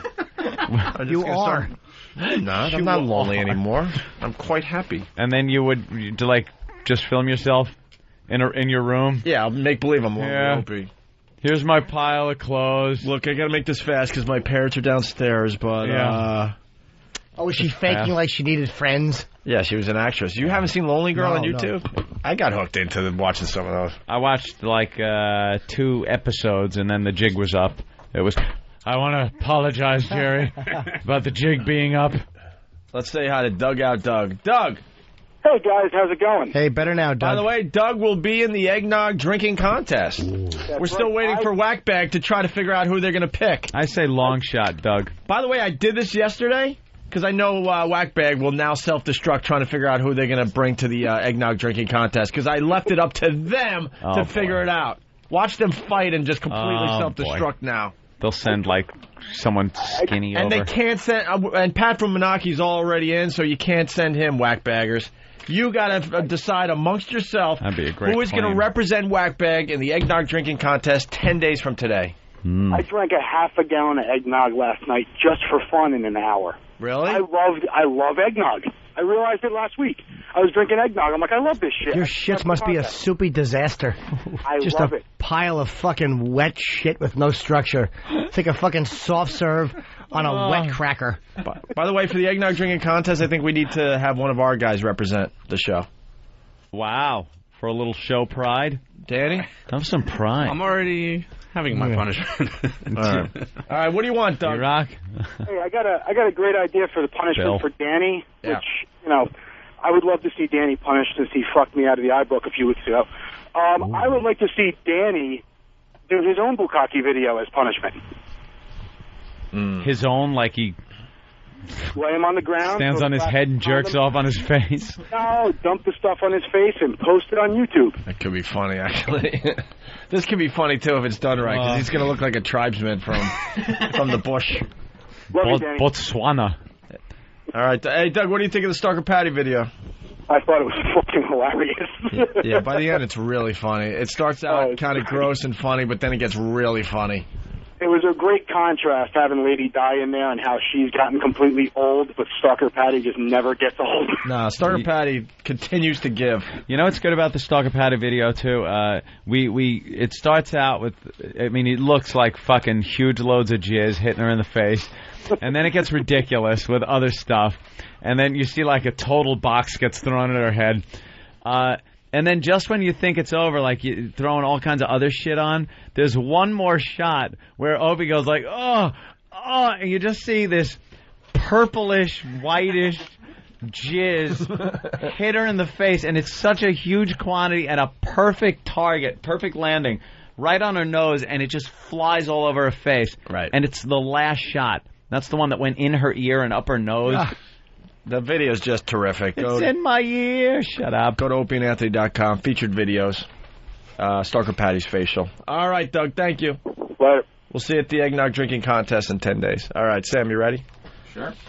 All right, Danny kind of fucked up. By the way, the Stalker Patty bukkake bit from yesterday will be at the end of today's show and replay all day long. How long of a bit is it? Like 40 minutes. Right, so now... why are we punishing Danny for giving us an early day, by the way? Yeah. Are you starting at one ear? I would think so. Yeah. Sam, you've never done this before, huh? No, I've never used one of these before. Now, where are you going to end up in the middle of his head? Do you have an idea? We'll go from Do a here. dry run without it on. Yeah. You should just start right on the ear. It won't hurt him. Like, right? Yeah. I'll pull the ear down a little. Right. So you're going to... You have to turn your eye towards it, Dan. Yeah. Smart move. So you're going to go Straight like over that. the top. And then you got to switch to the other side. But now you got to, like, the two railroads meeting up in the middle. Right. You got to make sure the tracks are aligned before we drop a spike through his head. Yeah. Can we draw something over his hair so you know where the line's Well, yeah, you'd hate to have a sloppy line because that'd look stupid. That is so fucking funny. Go fuck yourself. Yeah. Snap a line on his head. When you're right, though. I'm an ass. All right. Start from the left ear, and let's see how this works. Just a little bit, and then kind of stop. We'll ask Danny how it's feeling. God, can you tell we all need a few days off? How great would it be if it dug into his scalp and he just pulled a good quarter-inch of scalp up? Wow. Oh, wow. Wait, I gotta get over there. It's like the opening sequence of Full Metal Jacket. We got a mic? Yeah. How about a paper to throw that on? We had papers. He had papers to papers. Are there settings on there for depth?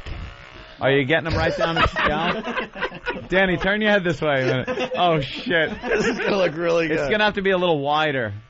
Because the headphone won't fit. Good. Right. Sam's doing a good job. Of course he is. Yeah. Let me tell you about when I used to own my own barber shop. Whoa. You're off track a little. I can fit into... All right. I can fit into both worlds. The ear's like right here. All right, he's kind of reaching the top. Oh, my God. Danny's head. Danny, we were totally unconcerned. He's just sitting there. We were trying to start that contest, the worst hairdo. This you haven't come in with yours yet, Jimmy. I know. I had to. I had to shave it for Letterman. Excuse me. Is it getting wider? No, it's really good, dude. Yeah. It's really good. I really love those headphones to just fit right in the pocket. All right. Oh, he's bending his ear down to get behind it a little bit. Sam's really doing a good touching job. up like a pro. I want him to look like a mangy dog. Never mind touching him up. All right, he's gone to the other side and drawn a line down his head with his finger. And there we go, straight up. And meet. Did you meet the other? Not yet. Not yet? Again, right back down by the ear. He's coming up. You can hear he's right on the scalp now. All right, you met? I felt it meet. Oh, you felt it meet? Oh, cool. Intercontinental hairline. There we go. Is it wide enough? See, what's with those loose hairs just kind of hanging out up there? There should be a line going back this way as well, like a red cross. Like an X in his head? Yeah, I mean, because this way you can't wear a hat. Yeah, right now you can wear a baseball cap and cover that up. I don't like it. That's what I'll do. Dan's a sneak. Well, let's see what we got so far. How's it looking, guys? Oh, hold on. Hey. He's widening it a little bit. Oh, you're widening it? Giggling. Sam is giggling. Because Sam is the biggest fucking prick in this joint. We came to this conclusion. He looks like an innocent, kind of young, rosy-cheeked boy. Mm-hmm. But word on the street, he is the fucking most vindictive prick in this place. He'll play jokes on everybody, try to get people in fucking trouble. He looks like a young Prince Harry.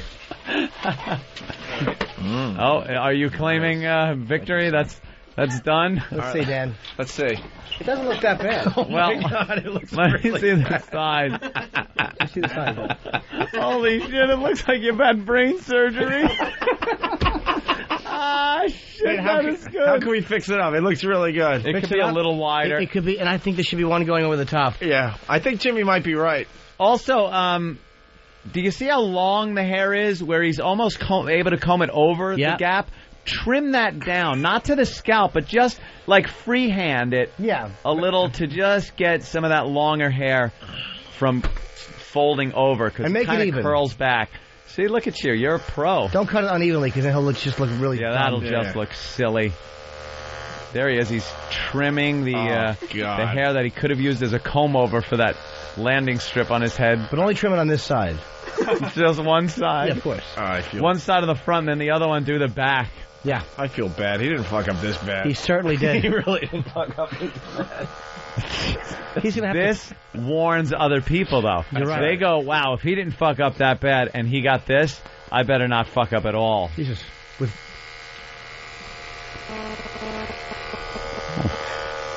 Getting a call on his razor. Let me see. All right, turn your head. There we go. Atta boy. Oh, boy, is that Did he get the other side? All right, he's getting the other side. Well, that is horrid. If you're just tuning in, Danny is getting a fine haircut. It's just a swath. Courtesy of Sam. It is a fire break between his ears. It goes from one ear over the top of his head down to the other ear as if headphones were put on and you shaved under where the headphones would go. Yeah. Wow. Sam doing a good freehand clip job of the curl over that Danny has going. Yeah, I gotta take a quick leak. A little more up front. Like not up front, but I see that little cowlick that's going back? Right there, yeah. Yeah, get rid of that. There we go. Now you're talking. Okay. You almost gave him a better hair. It looks better just from the front than it did before. But from the side, oof, that is a fucking disaster, man. That is great. I'm going to get some white LEDs and make landing lights. Old runway head. Yeah. You see from the side. We should do an X. Yeah, you just got to come from the front all the way down the back. Why not? You want to do the front to the back? Yeah, a thinner line, though. Yeah. From the front, he looks just normal. Just a single, front to the back. Yeah. Just a single line. Here it goes. This one's really going to show. Yeah. Oh, and you missed. You're way off to the right. Holy shit, that looks horrible. That's fine. But get that little piece in the front. Yeah. It's like Danny DeVito.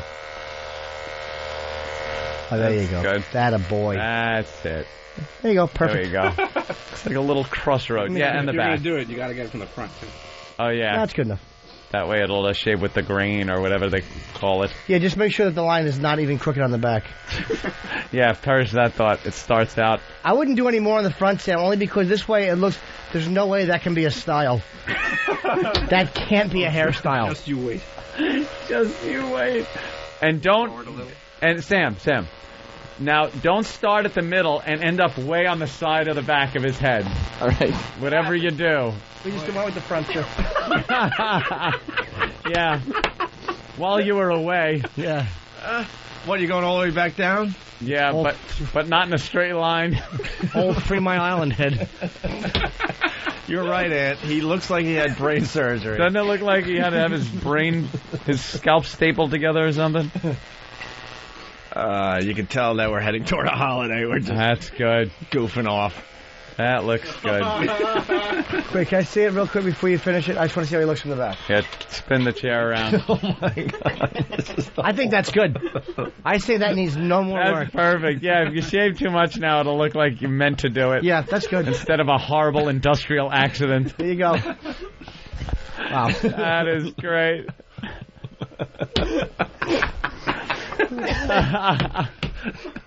What are you going to do now? You've never shaved your head before, right? Well, actually, I have. It's been a very long while. time. You know what? Videotape him walking into the bathroom and looking in the mirror. You got to look at yourself. Yeah. All right. Yeah, you got to get a good look at yourself. Good job, Sam. Yeah, good job there, Sam. No hat. No Official hat. Barber. I was just taking it. Okay. All right. Just taking it. Attaboy. All right. Oh, God. Hats are not permitted, son. Holy shit. Oh, my God. Oh, see, anyone could shave their head. This is so much worse. You mangy mess. Marge should be calling to help you, send money for you. Jesus, it's like a mangy dog. Old cancer do. Oh, it's just a perfect X in his head. All right, you want to take a quick break? Yeah, I got to whiz. All right, we're going to play Racist Kramer over here. Good. Yeah, without the bleeps. Stupid FM bleeps. Yeah, go ahead. Out of principle. They're following him into the bathroom with the microphone. Yeah, I'm going to have to get his reaction. Some tells me, knowing Danny... He don't care. He doesn't care about anything. No. You do anything, shave it, who cares? Eyebrows, eyelashes. Whatever. Yeah. Yeah. Doesn't matter. Rip my tongue out. Shove something on my ass. Danny!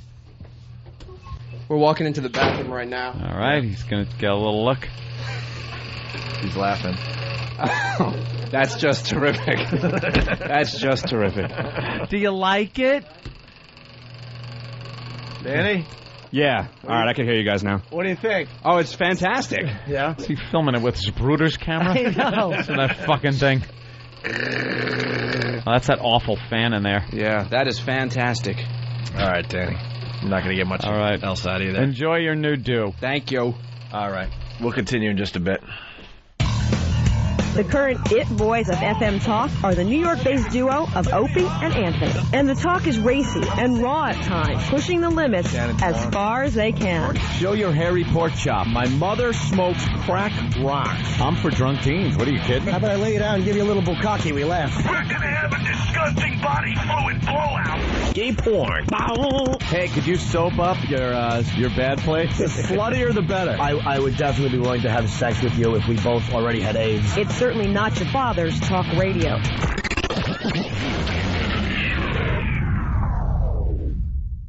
Whip 'em Out Wednesday. Let's give it the big plug here. Right. Get a wow on the vehicle. For detailed instructions on how to get your very own wow sticker, visit opieandanthony.com. WOW stands for Whip 'em Out Wednesday. We pretty much say at this point, whip 'em out whenever. It's going to be whip 'em out anytime, but that's wow. It works great when you're stuck in traffic going to a sporting event. Wow. One of these days you'll be driving. Girl that's familiar with the program's going to see the wow, know what it means, pull up next to you, and flash you. Makes that commute so much better. So there you have it. Whip 'em Out Wednesday.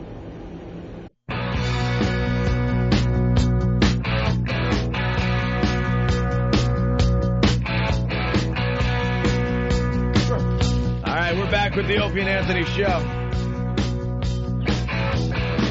The big story of the day, of course, is Kramer at the Laugh Factory out there in L.A. Everyone's talking about it today. Everyone. And we can finally play it uncensored over here. Yeah. On XM satellite radio. People very sensitive about language. Yeah, the first half of the show, they don't allow us to say the N-word, which is so ridiculous. Yeah. And in the context of a news story like this, it really puts a little more detail into the story. It makes it a little more understandable than having to speak like you're in the third grade, using statements like the N-word was used. Well, here it is. Come on. In case you missed it, here's Kramer on stage at the Laugh Factory in L.A., and he's just going off. Here it is uncensored. Shut up! 50 years ago, they had you upside down with a fucking fork up your ass! You can talk, you brain now, motherfucker! Who's out? He's a nigger! He's a nigger! He's a nigger! Oh my God. A nigger, Lucas, a nigger!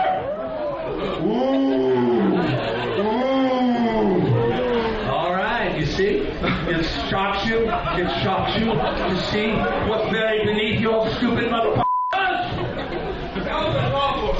What was it called for? It's not called for you to hear on my ass, you cheap motherfucker! You guys have been talking and talking and talking. So what? The curses were bleeped out. The beeping was not us. That was on YouTube. It was like that. So for whatever reason, they beeped it on YouTube. Oh, okay. The curses were bleeped out. Yeah. All right. And then here's part two. Wait a minute. Where's he going? I'm called for you. Cracker. I'm calling him cracker.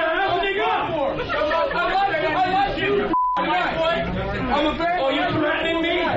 We'll see what's up. Oh, it's a big threat. That's how you get back at the man. That was real called for. Wait a minute. He's not going, is he? You're just not funny. That's why you reset. Never had no show. Never had no movie. Seinfeld, that's it. Oh, I guess you got me there. You're absolutely right. I'm just a wash-up. Got to stand on the stage. Oh, absolutely. That's it. We had it. We had it. Well, you know, that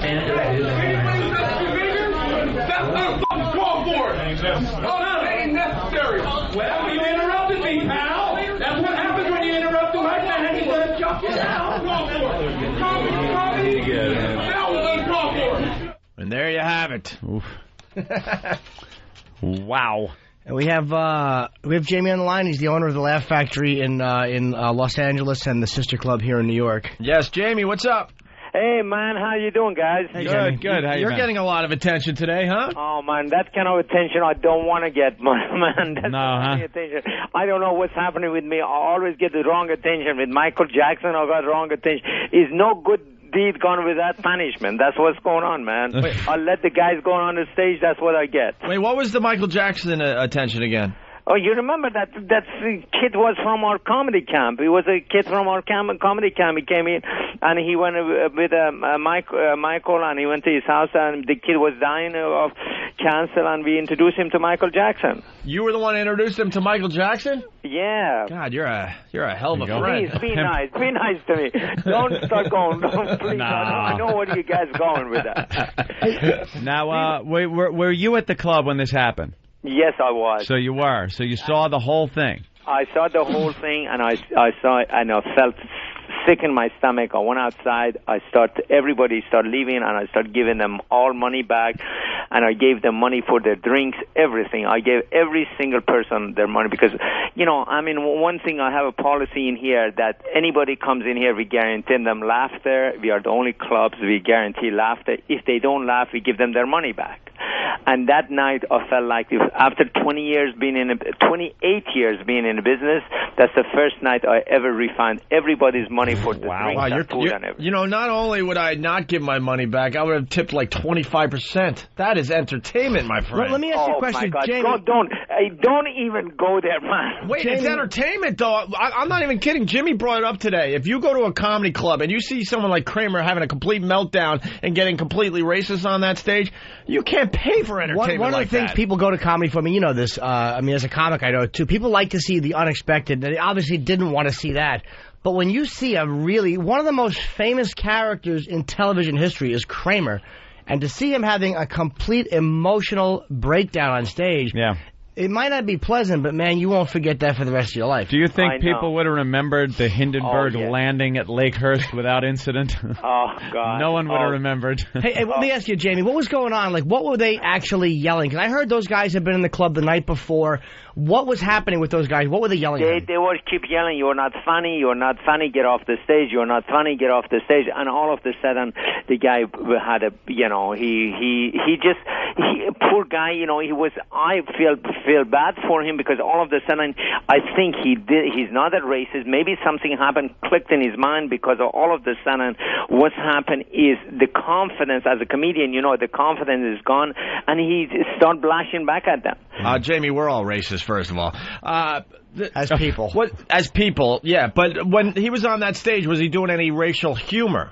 No. So he was just doing his act. He didn't use the N-word, none of that crap. And then when these guys, none of that. These guys obviously got under his skin in such a way, he just went for the jugular and went for the atom bomb. Yes, and by the way, Paul Mooney just walking in here. If you guys want to talk to him, then I'll get back to it, and I'll have Paul Rodriguez in here. Then after that, I'll get back to you guys. Yeah, I would love to hear from Mooney, because I would like to hear his angle. Was he there or no? Yeah, Paul Mooney, he wasn't in here, but he saw the tape. He's talking to CNN and everybody about, because Paul Mooney, don't forget, Paul Mooney and Richard Pryor, they were the first people that opened my club in here 28 years ago, and Richard Pryor and Paul Mooney, they were the first people. They went on the stage, they used the N-word, and the reason they used the N-word, they were telling me because of take the power away from that N-word, and that was the billion ways they did that. But, Michael did it because of hate-wise, but Paul and everybody, Richard, they did it because of other reasons. Jamie, let me ask you a question, though. Yes. Was it hate, or is it,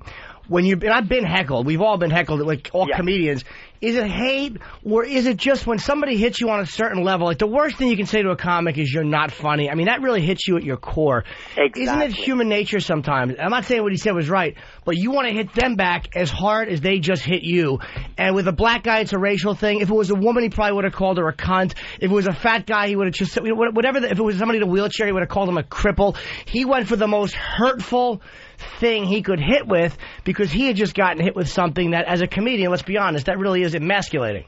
You're absolutely right. We all seen that. I've seen everything from Sam Kinison on the stage to they used to, a lot of Robin Williams, all of those guys, they used to come in a club, they used to watch Paul Mooney performing and, taking all of that stuff from, it was amazing. Anyway, why don't I put Paul in, because then I get Paul Rodriguez, then I'll get back to you guys, talk again more, or whatever you guys want to do. I love both of you guys. I think you're the funniest people on airs, man. I want to get you in a club in New York City. Come to Laugh Factory in New York City performing there, guys. We can make a deal. This is what I suggest.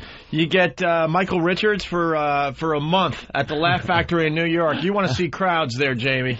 We'll plug him. If you said I'm going to get a crowd, I'm going to bring him up there. You got to understand promotion, my friend. Has he been banned from the club? He's been banned from the club. I'm the first person, and this is the first time in my life I've banned somebody from the club. Wow. Are you going to lift that ban, do you think? If he make it good with everybody, with African American and everybody, he make it good with them, and then at that point, we consider it. Just lift the ban. He was just being a silly goose. He didn't mean it. Silly goose. I know. Just being a... If you guys said he didn't mean it, I believe you guys. Because you're both comics, you know what's going on. You know what's coming next? Rehab. Yep. That's right. Rehab. And talking about rehab, here is Mr. Paul Mooney. All right. Yeah. Hey, Paul. Paul, how you doing, What's up? How funny was that the other night? Opie Anthony, Jimmy Norton, of course. What's your take on it? I mean, obviously... He had a nervous breakdown. Yeah. You know, he had a complete nervous breakdown. The take on it, if you know comedy at all, see, he hung those guns up. That's why Jesse James got shot in the back. He hasn't been on that front line. He's had it easy. He's been on that TV. He's gotten all that love, and he came back to do that stand-up, and you can't walk away. You get out of step. Right. It's like being a soldier. And when he got heckled, he didn't know how to handle it, and he flipped. Because I'd heard about it. I got phone calls about it. I mean, I say a lot of things. I mean, I don't care what anybody says. I'm not usually offended, but I was offended by the anger, by the truth. It just poured out of him because he said on the stage, "Now you know how I feel." You know, and I kind of felt like I thought maybe the South had won, the way he was screaming and raving about it and saying nigger and fork in your ass and hell upside down and all that other crap that he said. And it just oozed out. So what bugged you wasn't the fact that he said it, it was the fact that it was almost like something blew his real feelings out. That it was a breakdown. It was a nervous breakdown. Him, O.J., and Mel Gibson should do a movie together. 3 crazy men, and thank God there's no baby. Oh, brand new record at the box office. That would make. Do you think I mean, I'm just saying, it was freaky and it was weird, and it was actually personal. He had personal problems because that he was saying and that anger, and he just got out. It's like that anger, that liquor, and that emotion, you know. And race is a very important thing. I mean, I've been doing this for a long time. I've been telling everybody, but you know, they all look at me like I have 3 heads. Race is a very, very important thing in America, and it only could happen in California. Well, were you surprised that people walked out? I mean, like, look, as comics, when something weird is happening in the room, I mean, why did people walk out? Obviously, was it their moral objection, or were they afraid the guy's going to come back in with a pistol? No, I think they walked out because they got afraid of what was going on, that somebody would get hurt. Listen, my friend that's dead, Eric Douglas, he said one Monday night at the Comedy Store, he said, "I hate nigger night," and a black man got up and knocked him in the head with a chair. Wow. Yeah. But wasn't it billed that way at the club? What? He's saying, what did they call that at the club? Why would he say that? He said, no, it wasn't billed. He's kidding. No, that was black back. You know that. And who hit Eric Douglas in the head? Was it Kirk or Michael? I mean, I kind of knew Eric. He tried to take me to a club one night and party. He sued the Comedy Store. I don't know if you remember that. No, I actually never even heard about that. Yeah, he got hit. No, he got hit in the head with a chair. And he sued for lack of security? Let me tell you something. It's a very dangerous. You're in shark-infested waters if you start playing around with that word and you don't have any experience with the word, or you haven't been around with the word. And it gets to be real weird. You know, the youth react to it differently. I mean, I have youth in my house, and they want to kill him. I mean, you know, for my generation, I mean, we were always marching and we want to sit down and discuss it. If you can't ride on the bus, and we'll all talk about it. The youth, they want to turn the bus over and burn it. Nobody will ride. Well, what is now? Look, you do a lot of racial stuff. I've seen you enough times. Not do a lot of it. I mean, the person that started with the N-word was Dick Gregory, and then Richard took the ball, because I've written for Richard for 30 years. Well, I don't even mean the N-word. I'm saying just racial issues in general. Yeah, racial period. Right. So what is the worst reaction you've gotten by doing that stuff? Because I know a lot of white people don't like what you say on stage. What's the worst reaction you've gotten? A lot of black people don't like it. Okay, what's the worst reaction? Everybody thinks race is color. It's race is a mentality. It's not color. It's mentality. You could be as black as Wesley Snipes and not like black people.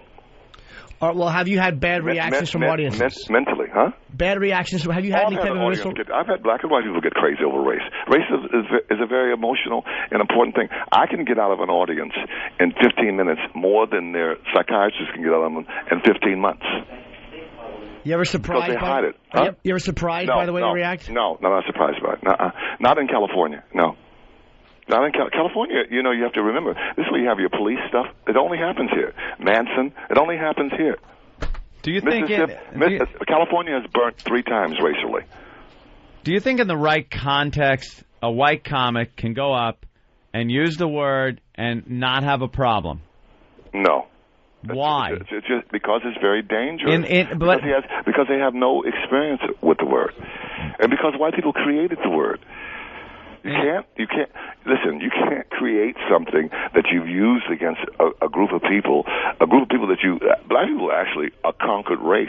When you take a person's religion and their name from them, you do them. I mean, I have a European name. You know, I don't have an African name. White people who are born in Africa say they're Africano. They don't have African names, do they? No, they keep their names. No. They're not conquered. So it's just dangerous. It's just very dangerous. So you see a white guy in no context at all, no matter how funny the bit is, should ever use the word on stage. I can't say ever because it's been done in movies and it's been done on the stage in a theatrical thing. It's okay, you know. Yeah, but I mean, on a one-on-one, that stand-up is personal, and unless you've got some kind of connection that's real heavy, it's very dangerous. But I've seen black comics unload on stereotyping white people and goofing and sometimes getting pretty nasty about it. But that's not, okay. See, it's not okay. It's because white people haven't been lynched because they're white. You understand? Well, I understand. So how much time has to go by, do you think, before it's acceptable for us to for everybody to get up and goof on each other and say what they want? Right, complete freedom of speech in a comedy club. Well, you're going to have to get rid of Bush for starters. Well, I think you got that. I think that's in the bag. But we haven't gotten over Reaganomics yet. So once you do some stuff, it's still trickling down. Yeah, but we haven't gotten over Reaganomics yet. So Bush got 2 more years. So we just have to wait around and see. So you're saying that race is more black people have a different kind of a different freedom with race on stage because it's more of a reactive thing than with white people who have been. Well, also the youth run around calling themselves nigger. Let's face it, my nigger, your nigger. Yeah. The youth has a different. Listen, the youth in my house have a different reaction to this than I do. I told you that. I mean, that Kramer stuff, they want to kill him. Yeah, is that right? Oh no, the youth? Oh no, they don't have any patience. No, they want his ass beat or him hurt. Oh yeah. So what I'm getting from talking to you though is that there is a First Amendment double standard as far as race goes as to what is acceptable for people to say on a stage. But the Constitution amendments, they weren't written for black people. We were animals, remember? You're forgetting. There's a lot of here. Yeah, but it's not. It wasn't. Here. Yeah, but I'm just saying it wasn't. Listen, don't be offended because you got white skin. Don't get uptight. It's the reality of it. When we talk about you're putting words in my mouth. We can't get angry about it. I'm not putting words in your mouth. You're putting words in my mouth. No, I really have no sense. Believe me, I have no sense of guilt whatsoever, my friend. Paul, you don't understand. This is the most guiltless white guy ever. I have no sense of guilt. Paul, that act's not going to work with us. We don't have that white guilt that you like to work. Paul, I'm working with you. Listen to me. Listen to me. I'll listen. Longer than you've been white, okay? What? I've been black longer than you've been white. I'm older than you. Not by much. These two are fucking, believe me, they look a lot younger in their press photos. Yeah. But it doesn't matter. I'm just telling you the facts. So what does that mean? Thank God we're in America. We can argue and be like this. There's no problem. Yeah, but I'm saying, what does that mean? There's a double standard on the First Amendment as far as blacks and whites go and the use of that word. There is a double standard. The use of what word? Nigger. Saying it on stage in certain contexts. Where did nigger come from? Since you're an expert on it, where did it come from? I would believe probably a country's name in Africa where they brought slaves over from. Who do you think the first person was called nigger? I would say a slave. Yeah, who wouldn't work, who was defiant to the master. Probably by a black slave owner. Huh? By a black slave owner. That's another myth. See, a black slave owner. You're trying to connect it up to say, well, you did it first. Slavery was different in Africa before the white man came. We're not interested in what we did in Africa before the white man came. Well, we're kind of. I'm only interested in what happened in the Western We're kind of not interested in what happened. 300 years ago. Before slavery was abolished. Once it was abolished, there was still a lot of racism and hatred. But some people don't see any improvement over the times when lynchings were acceptable to now. Do you know you have black blood in your veins? Of course, I'm Sicilian. Because of slavery? So, no, I don't care what you are. You do know that because of slavery. And I have white blood because of slavery. And that's why we are arguing right now. Nobody hates like family. My brother. Well, I know it. That's why. If I was your friend, listen, you'll be on your deathbed. Your brother, your sister, you'll die saying that bitch or that motherfucker. But your friend, forgive him, have him come. It's the way it is. And that white man is the responsible because he carries the name. He screwed all the black women. Don't get me into this; you'll get me crazy. But why get crazy? Who gives a shit? Get crazy, man. Yeah, it was very nice talking to you, and I'll see you in the next ride. Okay. All right, Paul. Take it easy, man. Oh my God, I'm sorry. It's a fine discussion. I would have liked to have spoken with Paul for a lot longer. I'll get him back on the line again. It's absolutely fine. I got no problem talking to Paul. Let's get Paul Rodriguez on it. Here it is, Paul Rodriguez. Well, this is a great entrance. Hi, Paul. How you doing, man? It's Opie, it's Anthony, it's Jim Norton. You were actually at the club when it happened. I was. What, when did you realize, all right, well, this is getting fucking awful fast? Well, with Michael, you want to give him a lot of leadway. I still kept thinking he's making a point. He's going somewhere with this, you know. See, he's not a road memorization guy. This guy does a lot of all ad-lib, you know. From night to night, he doesn't say the same thing like other comics that have a set routine, you know, where how far along they're in their act by the jokes, you know.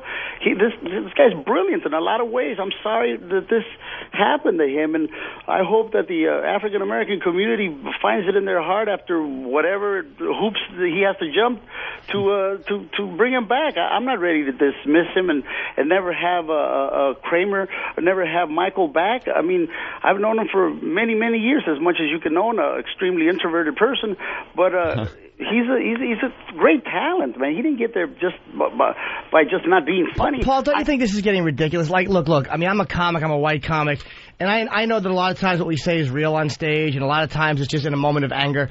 And look, his apology was awful because he's obviously a shy, you know, fucking obviously one of those loons. Introvert. But he's as sincere as he could be at the moment. I thought it was sincere. But I agree. But forgiveness from the African American, it's like, look, he said he was sorry. His behavior wasn't bad. He just said some stupid shit.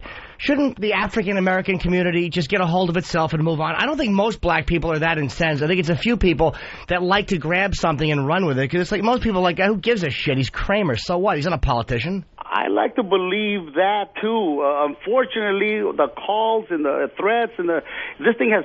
Look, you know, it's sad when this story replaces a legit murderer, you know, when it's replacing the Katie Cruz Holmes wedding. My God, nobody's talking about Britney. No, this has captured the imagination of everybody and everything, because I think deep down where we all live, all of us, we have a certain something innate about racial jokes. It makes our lousy lives seem better. Somehow it's survivable to know that, you know, I'm so and so, but I'm not so and so. You know, there's always that sort of thing. It's nature. Look, I think he deserves a second chance, especially in the spirit of Christmas, coming up the holidays. You know, I'm not defending him in the least. I witnessed it. I've never seen that before. It was horrible and all said and done. But he himself must be in a horrible, horrible place right now. I'd be afraid for him hurting himself, man. You know, this is just a down payment on what cell phones and the video cell phone is going to... There's a lot of people going to be caught with their pants down. You mark my words. When is this is the thing that bugs me. Because I think, you got to apologize. Sometimes you say something stupid or you got to... Hey, but I mean...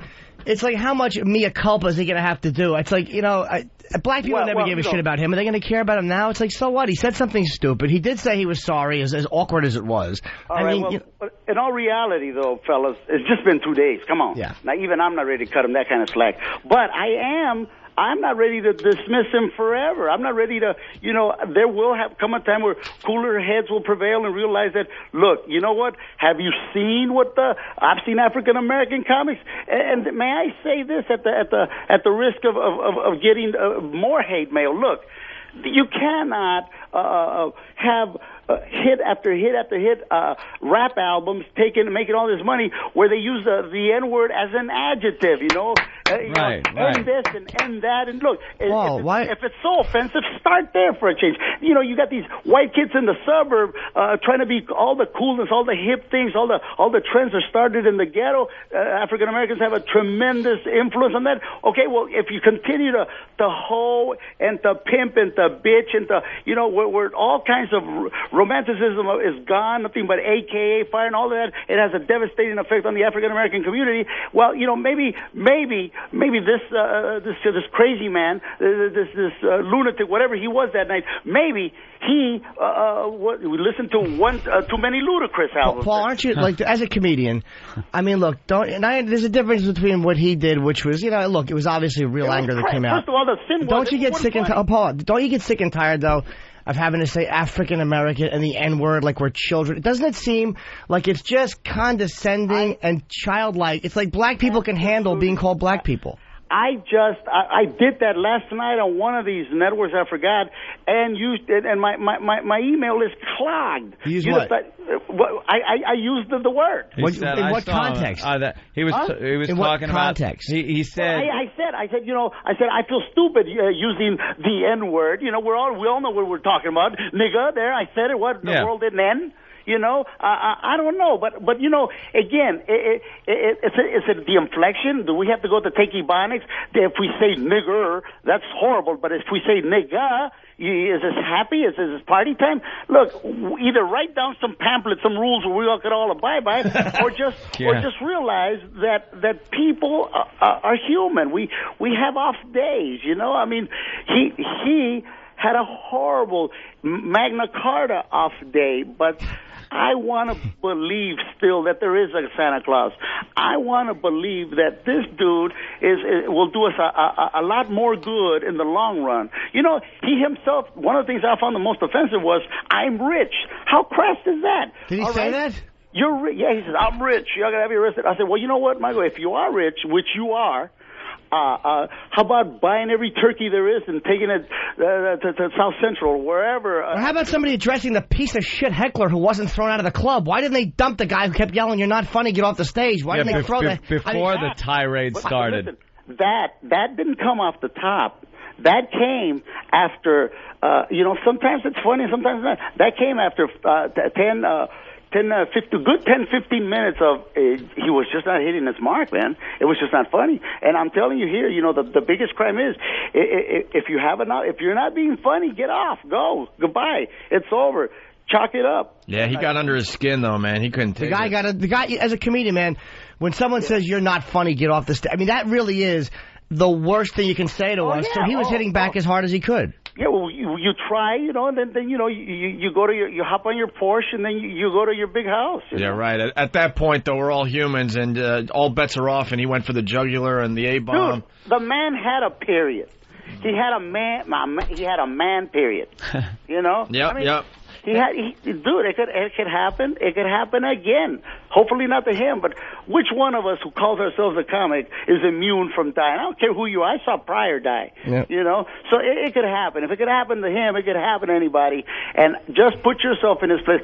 I'm not in a position to forgive and forget, because although he did make a couple of cracks of Latinos, I'm not the defender of the faith. What I'm saying here is that the only crime that I saw was that he was not funny that night. Right. Now, for that, I'm not ready to throw the baby with the bathwater. But entertaining as hell, huh, Paul? Hey, we're talking about him. Look. But I mean, you're sitting there. You got to admit, you realize, wow, I'm seeing something here tonight. I was saying to them, it was entertaining in the same way that the Hindenburg. It was entertaining. Good example. Entertaining in the same way that you saw a car wreck. It was uncomfortable, man. But how do people walk out? Like, look, people come to see the shows. You want to laugh, but I mean, you want some kind of a live. But God Almighty, the guy from Seinfeld is shouting "nigger" and breaking down. How does any audience member walk out on that? It was over and over. You just saw it. That girl you just saw, a little teeny bit. She got the camera. She got the phone out. No videotaping is allowed, but that might as well be thrown away. She got the videotape. There's others that I'm aware of already that capture some of the beginning and some of the stuff. But here, to say the truth, is the black guy up there, that whole crowd, those guys, they were innocent as far as I'm concerned, because and I'm not defending either way. They were innocent because they didn't set out. They're fans. They didn't set out heckling you ain't funny. They gave the man 10 minutes. Look, you don't get a laugh in 10 minutes. Maybe you're not funny that day. Right. Yeah, but all right, I understand that. And they weren't going with anything racial at all. No. The racial thing was started, but man, I'd love to be able to have a tape to go to defend. When it's all said and done, we're like the cops. We stand up for each other. We want to, but you can't defend this. He's the one that started. I figured that a dude this brilliant, and he is, man. He's had moments of unbelievable lucidity.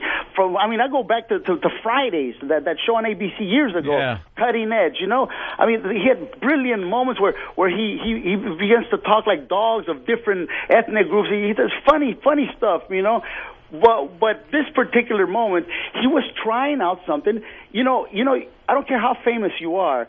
You get, for that kind of fame, you get maybe a minute. They'll cut you slack a minute. After that, we're all equal. I don't care who you are. Gotta leave, you're not getting laughs. You're eating it, and when you're eating it, and let's face it, it's like gambling. Every time you go out there, you don't know where. Sometimes you're rolling sevens, sometimes they're rolling you. Well, how much time is he supposed to do? Well, with a star of that magnitude, we pretty much leave it up to them. But they usually don't abuse it. They'll do. Chappelle will come in, but they do their 20. They pretty much stay on time. Well, let me ask you. As a comic, being banned from the club seemed like a weird. Especially since it was only a language. I'm sure comedians. Jamie said he never banned a comedian, but I'm sure there's been physical confrontations in there where guys weren't even banned. This was awful, but it was only verbal. Do you think banning the guy from the club is right? Or is it temporary? It's the only bullet we have to fire. It's the only bullet we have to fire. We can't send him cookies and milk. Well, the funny thing is you don't have to ban the guy. Yeah. You know what balls it would take for him to go back on that stage? He banned himself. Hey, how you doing? What do you think of his apology?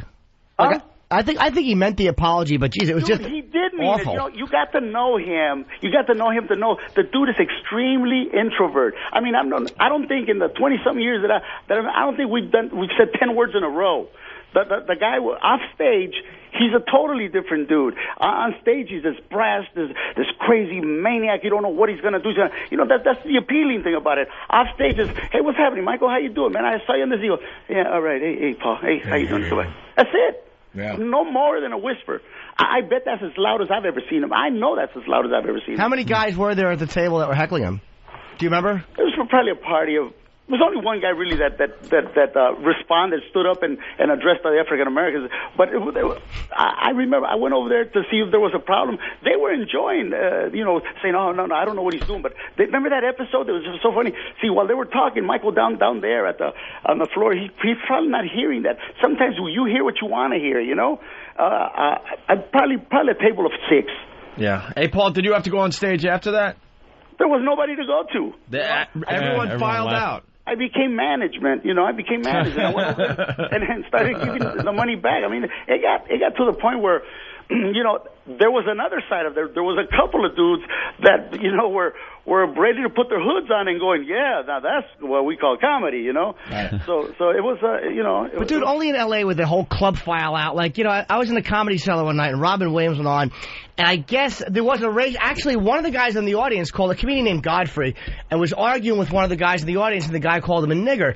And Godfrey is a pretty ballsy guy. Godfrey Cambridge? Yes. No, Godfrey Danchima, the comedian, black comedian. Yeah. And Godfrey addressed it. So the guy walked out, and as the guy walked out, there was two, they looked like Samoans who were fans of Godfrey. They are the 2 largest humans I've ever seen in person. One guy had to duck to get out the Comedy Cellar door. They went up the stairs, and a fight ensued while I was on stage. And you could hear giant tables being thrown. Not one person walked out of the club. The whole club sat there, looked up at the ceiling, and I tried to MC the fight, and everybody stayed. Only in L.A. where they all file out wounded. Dude, I remember when Johnny Witherspoon got into a fight with Eddie Murphy. Right in front of me and Paul Mooney, as a matter of fact. I remember a lot of fights, but those are innocuous. Things is going to happen, You have a couple of drinks, you look at somebody, sometimes you just want to fight. You get into a couple of fights here and there. In my younger day, I threw some scat, but to tell you the truth, This is a fight, a bloody nose. Tomorrow you wake up and it's all right. What was the problem you had? I remember I read something about you years ago where you mentioned the death squads or something, and you had a real problem with somebody in the audience. Yeah. It was during the conflict in El Salvador. I was working this dive bar in East Los Angeles, and let's face it, when I started, I was the Aboriginal, I was the Latino community, I was the only comic. And when we started, I did a joke in Spanish about how ironic that a country named after our Savior Jesus, if you're of the religion, should be the bloodiest country. So in Spanish it rhymes, El Cristo Sangriento, the bloody Jesus, And this guy from El Salvador took exception to that, and in hindsight, I respect him. He was fighting for his guy. It's just that I got the better of him because I had a microphone stand. What did he do? And that I put it to use, and the funny thing about it is that he falls on the floor, and I go on like nothing happened, and the audience is dying. They found that hilarious, and I was scared to death. Yeah, so you hit it with the mic stand after he came after you, and then just kept doing the set? I saw him from the corner looking at, pick up the mic stand, I tapped him. He falls, and thank God he wasn't legal because he'd have sued me. Wow. I didn't have nothing. Well, thanks a lot, man, for coming on. Fellas, hey, love your show, man. Keep it up, and there should be Requiem, man. He should make his amends, and I don't want him banned forever, I mean... What do you think? Rehab for Michael? Well, whatever he has to do, he has to work out. Well, rehab seems to be the thing in Hollywood. You go into rehab and then you come out and it's like, okay, he did something. I'm all better. Maybe there's a chair over there with melon thallions. I don't know, but whatever it is, I hope that humor will prevail at the end. All right, man. Thanks a lot. And thank Mooney and Jamie. Well, let's get Jamie back on. Okay. Yeah. We'll wrap up with Jamie. Thanks, Paul. All right. Well, if I can find him, right, I will. Oh, yeah. He's a busy man today. Yeah. He's roaming around. Yeah. What's going on there? I would give him the big part. Let's listen. You tired of talking about this thing yet? Yeah, I am, because I don't want to feel, it's sad, and I don't want to feel like I'm capitalizing on him, but we've got so many calls, some of them scary, threatening arson and things like that. I know that it's a small, minute part of the African-American community. Look, in the spirit of things, I hope that people realize that, although I'm not defending... He just ran to another interview. You saw that, and that was just a little bit that you saw, not the entire, because it was even worse. But I think we're all entitled, not entitled, but we're all going to have a bad day. Is it possible for them to have a period? He had it.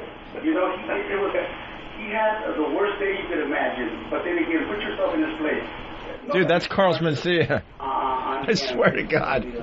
I don't think that's Paul.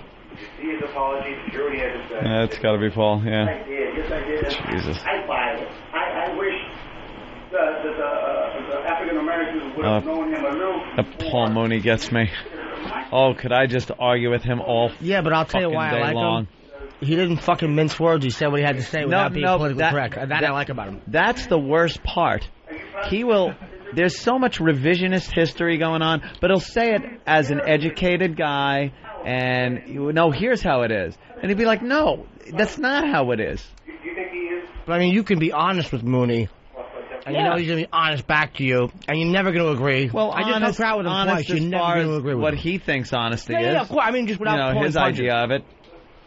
I mean, the whole thing with that Opie brought up with black slavery. There's a whole nation, a country over there that was just cutting through their own people and enslaving them. And then when Whitey came over, they were helped out by black tribesmen to enslave black people. For some reason, Paul said, no, that never happened. Oh, okay. All right, Paul. It was the next logical stage, man. Yeah. They were enslaving their own people. And what's the time limit? I asked him, what's the time limit? Obviously, a couple 100 years isn't the time limit for the time that slavery ended. Maybe 70 years for when, blacks really started getting rights in this country but didn't really have them. Is that the time limit? When we stopped sicking dogs in fire hoses, is that the limit? When is going to be the time when anyone could get on a stage and speak like anyone else in context of comedy? Because Paul, believe me, I asked him. He wasn't even for, white people getting up there and using the N-word under any circumstance in comedy. Carlin used it in a great bit he did about the power of words. It was a sincere bit. It wasn't, Carlin says whatever he wants. Yeah. And he was talking about it's not the word nigger, it's the racist asshole in the corner that's using it. And he went through this whole long thing about, he goes, Eddie Murphy and Richard Pryor used that word, and they're not racists. They're niggers. It was really a funny bit. I'm not doing it justice, but I mean, Carlin made a great point with the word. Let's listen to it again. Do Carlin. Let's see what's going on at the Laugh Factory in L.A. And know when to say when. I ain't forgetting you fellas. I'm going to go look for him. See? All right. Wait a minute. Is Carlos Mencia at the club, too? No. Carlos is counting his money someplace. Did you jump into another interview? Huh? You jumped into another interview. Did you just jump on? Yeah. No, that was me. That was using my own voice. Now, it's there's that was me using my own voice. There are so many stations out here. You would think that Britney Spears is fucking somebody on the roof. Give us some comedy, Paul. Let's go. It's too serious around here today. It's bleak. It's bleak. You would there should be some ray of hope, but I mean, it's gotten to the point where we've gotten arson threats, death threats. Wow. They've taken this too far. Unfortunately, here we're in the capital of Gang City. Something could happen, but you know what? I ain't going down like that. I'm packing. Hey, when are you going to be in New York? You got any New York stuff coming? I got to finish a picture, and then I was in New York. I did comics. A while back. It's a terrific club there. That is nice. That's the new place. That's the new place. Cool. Yeah. There's a terrific night there. I want to go back to New York, but right now I got to keep up with the Lopez's, so I'm working on a TV series here. All right, we'll see you when you come to New York, buddy. All right, fellas. Tell Jamie thanks, okay? We'll do, man. Nice talking to y'all. Take care. Right on. Paul Rodriguez, everyone, and yes, Laugh Factory. We got one right here in New York City. Yeah. In Times Square. I did a cringe humor show there once. It's the old Show World on 42nd. It's really fucking weird to walk up. Do you know you know how weird it is to perform someplace you've scrapped 100 loads? But it's a cool club, man. I mean, it's right on 42nd 8th. It's got like a really weird vibe to it because of the history of it, but you are in upstairs in Show World, and they haven't changed it that much. Like, it's a nice club, but they left some of the original, like, mirrors and shit. It's like the vibe there is kind of crazy. Cool. Well, you have been there a few times if you recognize the mirrors. Dude, I recognize the floor tiles. I'm like, look at that. That's my gum. I dropped my gum, my contact there. I put it up. You recognize old loads on the floor. Gum with a C. That's one of mine. One over here. Oh, geez, that's mine, too. Oh, boy. All right, we got to get out of here because we're going to replay the Starker Patty facial. Anybody want a baby carrot? No, thank you. No. All right. We got to get off the air really fast so they can time this out. But okay, Danny fucked up yesterday, and everyone was looking forward to the replay of Starker Patty getting that facial. It's like a 40-minute bit, so we're going to play that now or after the break? Right now. All right, we're going to play it right now. Right now. And make sure you check out the video after you check out the bit. It's up on YouTube. It's up on opieandanthony.com. It's called Starker Patty's Facial.